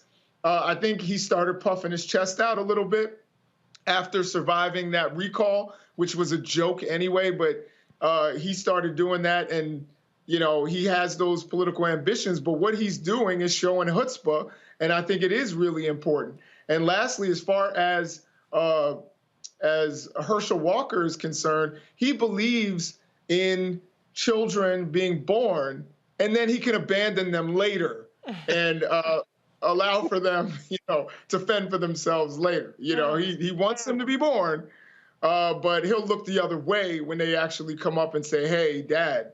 So I think that there are a ton of issues here. I think the people need to be more vigilant. And, again, Gavin Newsom can stick his chest out when you have a $100 million surplus in your state and you're doing pretty well. So, I think I like what he's doing. I think he should keep doing it. And, the reparations thing kind of got me even more on his side. Right. So I think he's making some good decisions. Hey, you got to give the man credit. He has political talent, but he also has political luck, too, and good fortune being in California. Right. So, it's a combination of both, but you have to use power when you have it. You have to use it when you have it. Hey, Reese, just very quickly, 10 seconds. Everybody needs to pay attention to what California, the Reparations Task Force, is doing in that 500-page study that they put out, because it deals with the history across the country. They driving it in a ditch with that lineage-based thing, man. We got to talk about that. No, I understand that. I understand that. And they're trying to skirt around the law. They're trying to get around the law. I understand that. But I'm talking about the history that they lay out of racism against that's what I'm talking about, against African Americans and all throughout history. That's what that study documents. Okay. So when we deal with reparations, we're dealing with repairing the damage, not just 246 years of slavery, but what happened after slavery ended, and these laws and policies that are still being put in place today that are still hurting us. You got to that's the generation of reparations that has to take place. But I totally agree with you, because Camila Moore was on the show and explained the whole thing with that. So I totally I understand that. It's indefensible. But I heard you say on history, no question. Yeah, absolutely. Well, maybe put it in a meme, people will take it and run with it, as opposed to 500 pages. Because ain't nobody reading 500 pages. Get Cardi B to do a TikTok video. Get Cardi B and Megan Thee Stallion do a TikTok video. To your point, Reese, that's why that billboard you showed is so effective. Gavin Newsom know what he's doing. Oh yeah. We need more of that energy, because the stakes are just really too high. And I don't know, maybe Republicans are smart. They say, okay, we go after women. Nobody gives a damn, because I'm not going to get an abortion. I can't have kids. I ain't taking care of my kids, even if I do have them. Not talking about anybody specifically. I'm just saying. But the reality... Dr. Nichols is like, I said what I said. But just what we're seeing is deconstructing citizenship. What we've been seeing. They've already done it with our right to vote. They've already done it with diluting the votes that we do have. They're doing it with women and our ability to choose. Contraception is next. Right. The LGBTQ community is next. Education is already on the chopping block, because these Republicans, while they're sitting up there and they're doing CRT and parental rights, what they're doing is defunding the public education system. So that's going to, even if a lot of black people like school vouchers, I ain't judging, but ultimately, I just don't trust any Republican plan, because anytime they got a plan to do something, it's some behind that's a little sketchy. So whatever that we can do to effectively message what's happening, then I think we need to do that. But we're going to head to a break. Roland Martin Unfiltered. We'll be right back right here on the Black Star Network.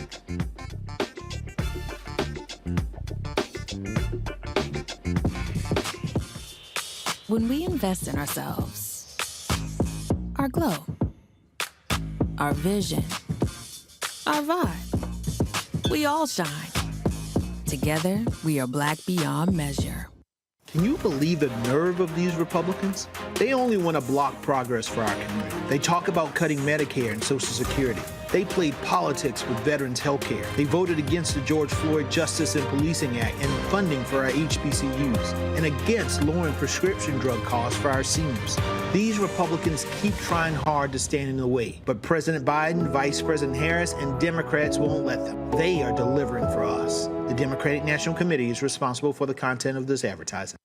Hatred on the streets, a horrific scene, a white nationalist rally that descended into deadly violence. White people are losing their damn minds. As an angry pro-Trump mob storms the U.S. Capitol, we're about to see the rise of what I call white minority resistance. We have seen white folks in this country who simply cannot tolerate black folks voting. I think what we're seeing is the inevitable result of violent denial. This is part of American history. Every time that people of color have made progress, whether real or symbolic, there has been what Carol Anderson at Emory University calls white rage as a backlash. This is the rise of the Proud Boys and the Boogaloo Boys. America, there's going to be more of this. Here's all the Proud Boys, guys. This country is getting increasingly racist in its behaviors and its attitudes because of the fear of white people. The fear that they're taking our jobs, they're taking our resources, they're taking our women. This is white fear.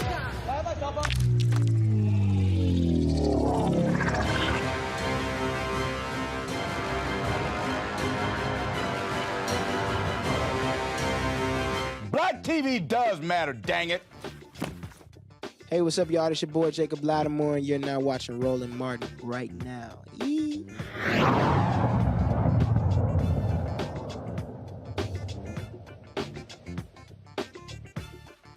Disney released the first teaser for its upcoming live-action take on The Little Mermaid. Take a look.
Little brown girls were excited about Hailey Bailey as the Little Mermaid. Watch my daughter's reactions to the Little Mermaid trailer.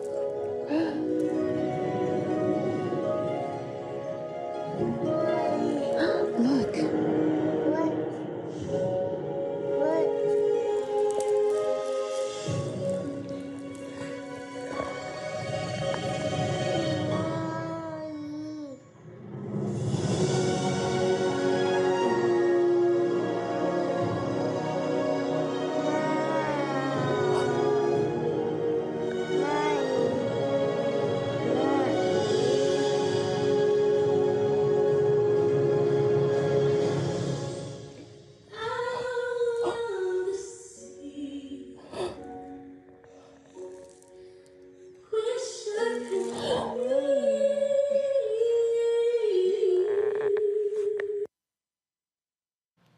With the positive news, there is the negative. Here are some of the folks that are upset that Disney cast a black woman to play a mermaid. We have Kaiser, who says The Little Mermaid is a traditional Danish tale, 100% European culture. Stop stealing others, like Pinocchio Italian, Lord of the Rings British, even Game of Thrones is based on European. In fact, 98% of Disney classics are stolen European stories. This is so stupid. Anyway, so Matt Walsh says it isn't scientific to have a black mermaid.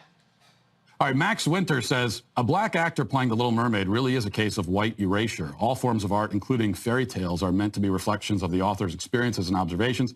Hans Christian Andersen probably based the Little Mermaid based on experiences he went through in his home country of Denmark, so it makes sense that most of his characters would be white, since that's the world and the people he was surrounded by.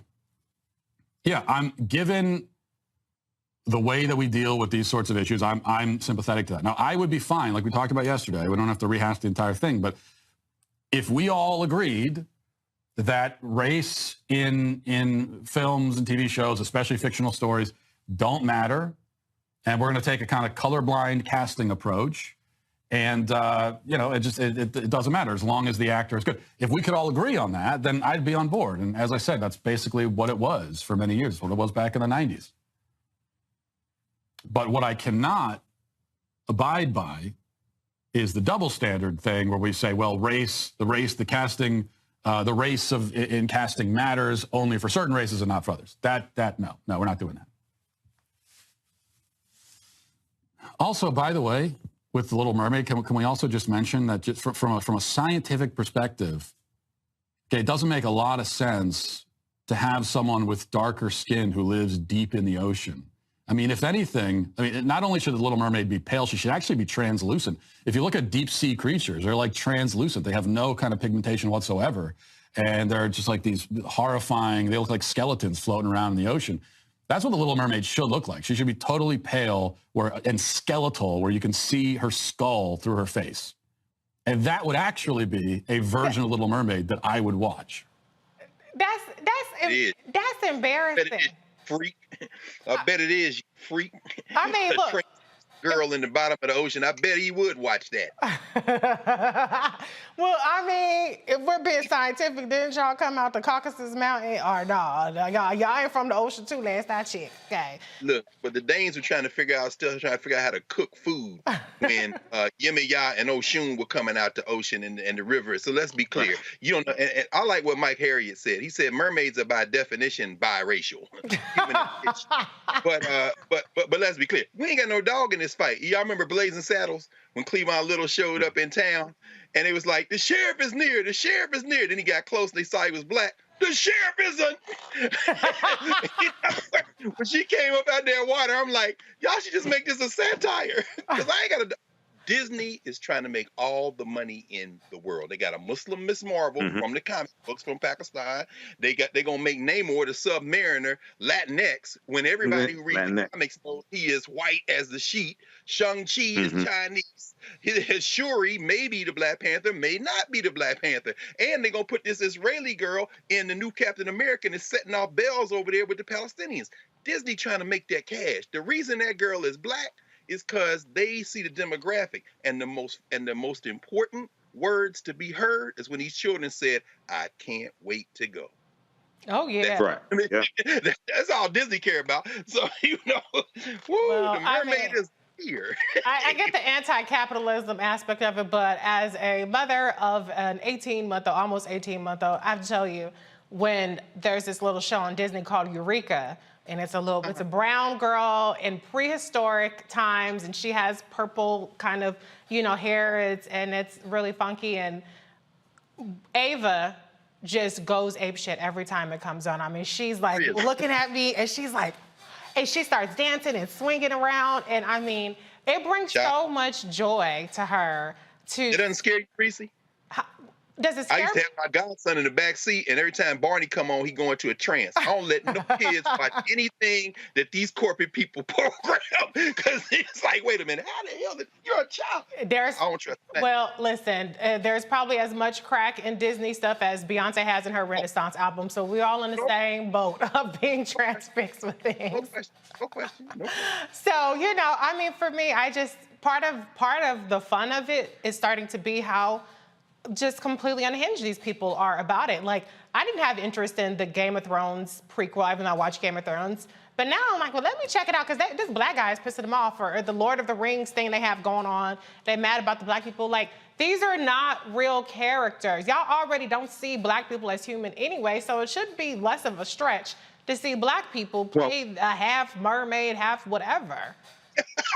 Well, yeah, with the Lord of the Rings and these other fictitious science fiction things like this. First of all, they act like they never heard of the African Moors that went all throughout Europe, intermixed into the European population and changed the complexion of many Europeans.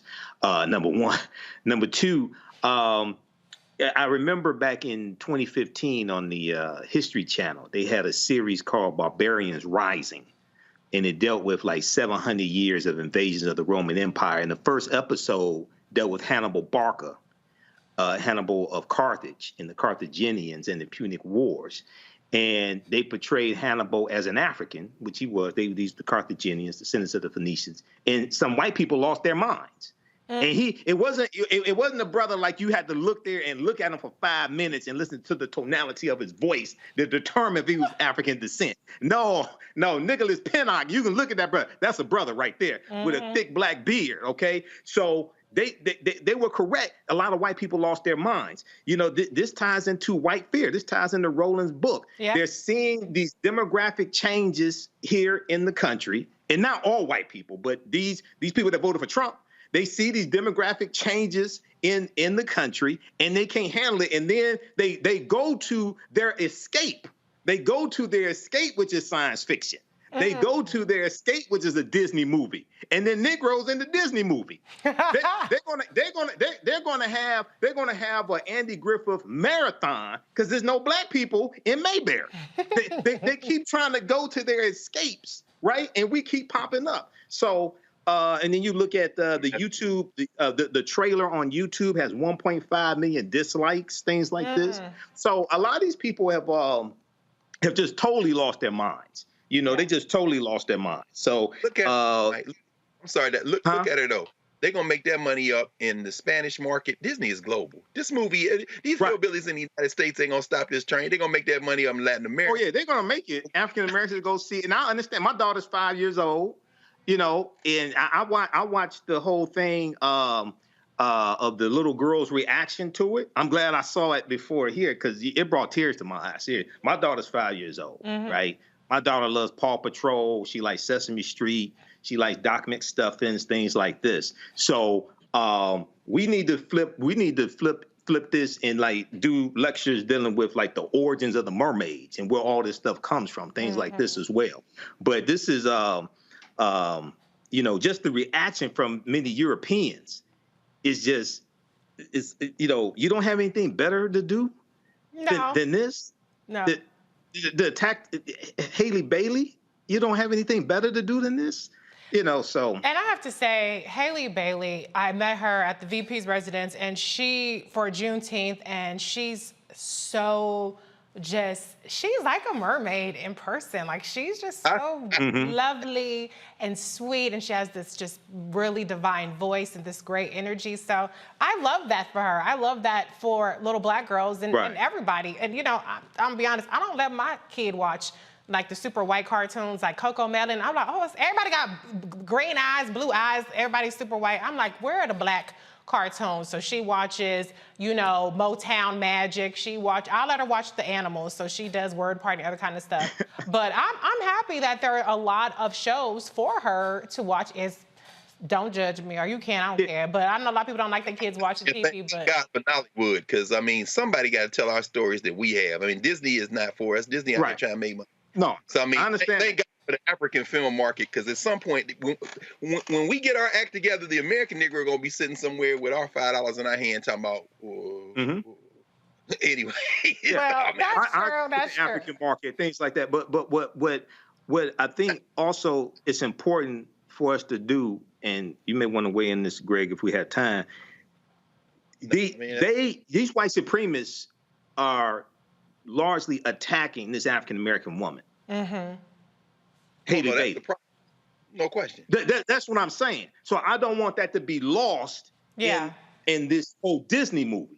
Okay, because she talked about, I was reading an article from Screen Rant where she talked about her grandparents encouraging her, I think it was her grandparents encouraging her in dealing with these white supremacists and these attacks on social media, things like that. So that's a layer that I don't want to be lost in the white capitalism, the corporations, and you know, things like this. I don't know what to tell you. Dr. Carr is like, hey, that's what you signed up for. I don't know what to. At some point, we're going to have to make some decisions, or some decisions are going to be made for us. So this diversity, equity, inclusion approach to liberation, of course, is a complete and utter dead end. So yes, she should be defended. We have to deal with that. That's what I'm saying. That's what I'm saying. But let's be very clear. As you said, Reese, if you have power, use it. So we shouldn't be the ones defending her.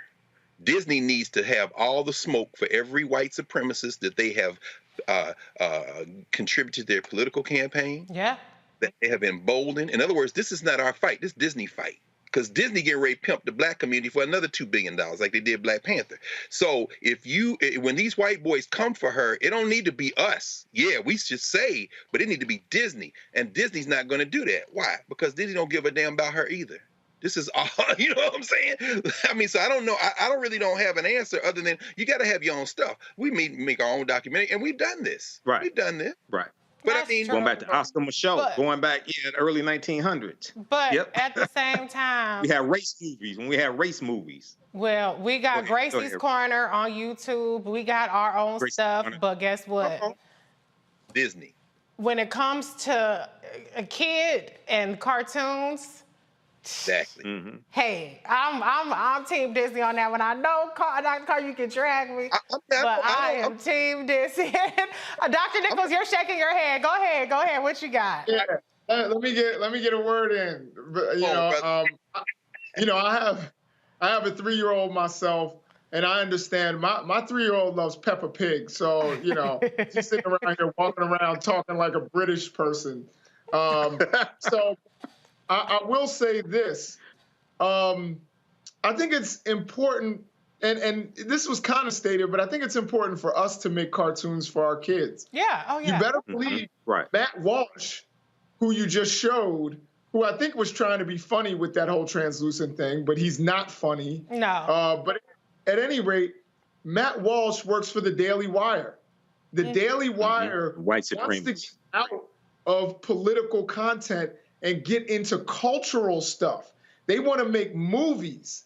They want to make cartoons because they realize that some black kid, probably too, is going to be looking and see a cartoon that engages them, but is secretly giving them political messages. It hurt my heart. One of the things that hurt my heart so much about, I don't even like saying his name, but a guy from Philadelphia, who, he made Fat Albert.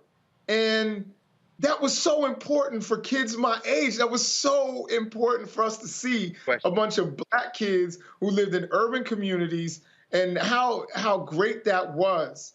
And then, conversely, I remember as a kid, when I was young, you saw He-Man. And this is what tripped me out. My boy pointed this out to me. Here you have this white, blonde-haired, muscular guy, and he's the master of the universe. I was like, hide it from us. You know what I mean? And then, of course, G.I. Joe was trying to get us all to join the military. So, again, they're sending our children messages through this kind of stuff. And it's cool when you have a Doc McStuffins. And it's, The Little Mermaid, I think some of that story, just like Beauty and the Beast, I wouldn't let my daughter see it because I think it, tells them it's okay, deal with somebody's abuse. Talk about it. I wouldn't let them see it. I think it sends the wrong message to little girls. That you just be patient with somebody while they abuse you. I think it's important for us to make the kinds of stories we want to see instead of advocating and saying, hey, big capitalist white company, please please show me, please take the same recycled story that we've seen 100 million times and do it over again, rather than when we've got so many great black children's authors who could, their stories could be made into cartoons, and you can't even tell me that you need a big corporation. My kids used to watch this guy named Blippi. I don't know if you've ever seen him. Yeah, I've heard of him. Absolutely. And he's a random dude who was going nowhere with his life, and he just put on a colored hat and started playing with toys outside his apartment in the dirt and filmed it. And now he makes $20 million a year making children's content. He doesn't even like kids. He said it in an interview. He's like, I don't even like kids. Wow. But he has been able to monetize this, and kids can't take their eyes off of him. And now he's got a cartoon, he's got his live action stuff. And I think we can do the same things. Just like the stuff Roland is doing. I'll give props to Roland for a second.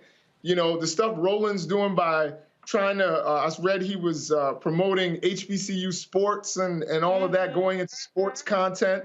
I want him to hire me because I have the best sports commentary in the world. I'm always right. But I think that we need to expand into children's material, because guess what? That's when they're trying to get our kids when they're young and give them subtle messages, about what they want from us. Yes, right. Turn mommy water loose. Let them Negroes from the Caribbean and West Africa. Ain't no mermaids in the African women been in the water since the beginning of water. And that's a whole different story. That whole weak woman, princess, that's how you end up with Queen Elizabeth dead, and the Star of Africa in her scepter, the largest diamond in the world. In other words, that whole women are weak. the whole cultural model is anti-human. It's not even good for white people. So nah, you're right. I agree with you, Doc. I don't know about letting any children look at this patriarchal stuff. The Little Mermaid. And just very quickly, when you look at the origin of a lot of these stories we tell our children, Cinderella, Snow White, King Midas, Rumpelstiltskin, things like this, they originate in England. Okay, so they orientate our children to kings and queens and Europeans being in power, Europeans being in control. And to murder. Humpty Dumpty and Humpty Dumpty is about a plot against the king.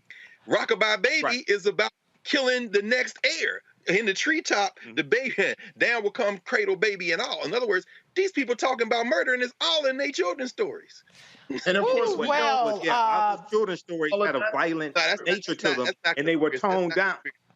And then they were brought here, and then they were toned down and fed to the children, but we feed it to our children. You know, I needed another mom on this panel with me because I'm outnumbered here. I'm the only one. No, we're not beating up on you. No. I'm just saying. Listen. I guess I'm the unserious one because I can't wait for this, and I love Hallie. But let me close it out with this tweet, which I thought was hilarious. It says, "So after all the Africans y'all threw in the ocean, y'all surprised a mermaid is black?" Lord have mercy. Listen. That was incredible. I saw that one. Come on, we got to keep the same energy. Y'all want us, what we doing? But fellas, it's been so much fun with you all. Thank you for sticking around a little bit longer and waiting for the show to start. I'm sorry, I was a little late. No problem. But Dr. Jason. Good to see you, Greg. Good to see you. Yeah, good to see you. Good to see you too, man. And good to see you, Doc. Oh, you know what, Reese? As you say, with a black woman in the chair, we have to remember those 6 children in September the 15th, 1963, who lost their lives. The 4 little girls at Birmingham in 16th Street Baptist Church, and the 2 black boys that were killed, one by a cop and another by a racist in the streets of Birmingham today. So, with a black woman here, it's fitting you're in that chair on the day that those 4 little girls lost their lives. The anniversary was 59th, I think, in a year anniversary. Yes, thank you, Dr. Carr, for that reminder. I did retweet it earlier, but I'm glad you brought it up. So it's been a great show. Thank you, Dr. Nichols, Dr. Carr, Michael Imhotep. I'm Reese Colbert, signing off for Roland Martin Unfiltered on the Black Star Network. Go cop my books if you're out there. They on Amazon. I know we anti-capitalist, but my books are on Amazon, okay? Good night, y'all. Holla.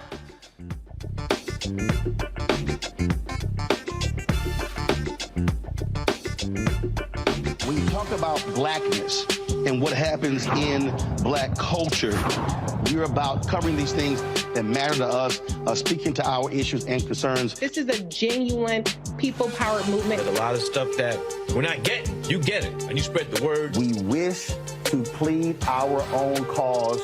Too long have others spoken for us. We cannot tell our own story if we can't pay for it. This is about covering us. Invest in black-owned media. Your dollars matter. We don't have to keep asking them to cover our stuff. So please support us in what we do, folks. We want to hit 2,000 people, $50 this month, raise $100,000. We're behind 100,000, so we want to hit that. Y'all money makes this possible. Check some money orders. Go to P.O. Box 57196, Washington, D.C. 20037-0196. The Cash App is $RM Unfiltered. PayPal is R Martin Unfiltered. Venmo is RM Unfiltered. Zelle is Roland@RolandSMartin.com.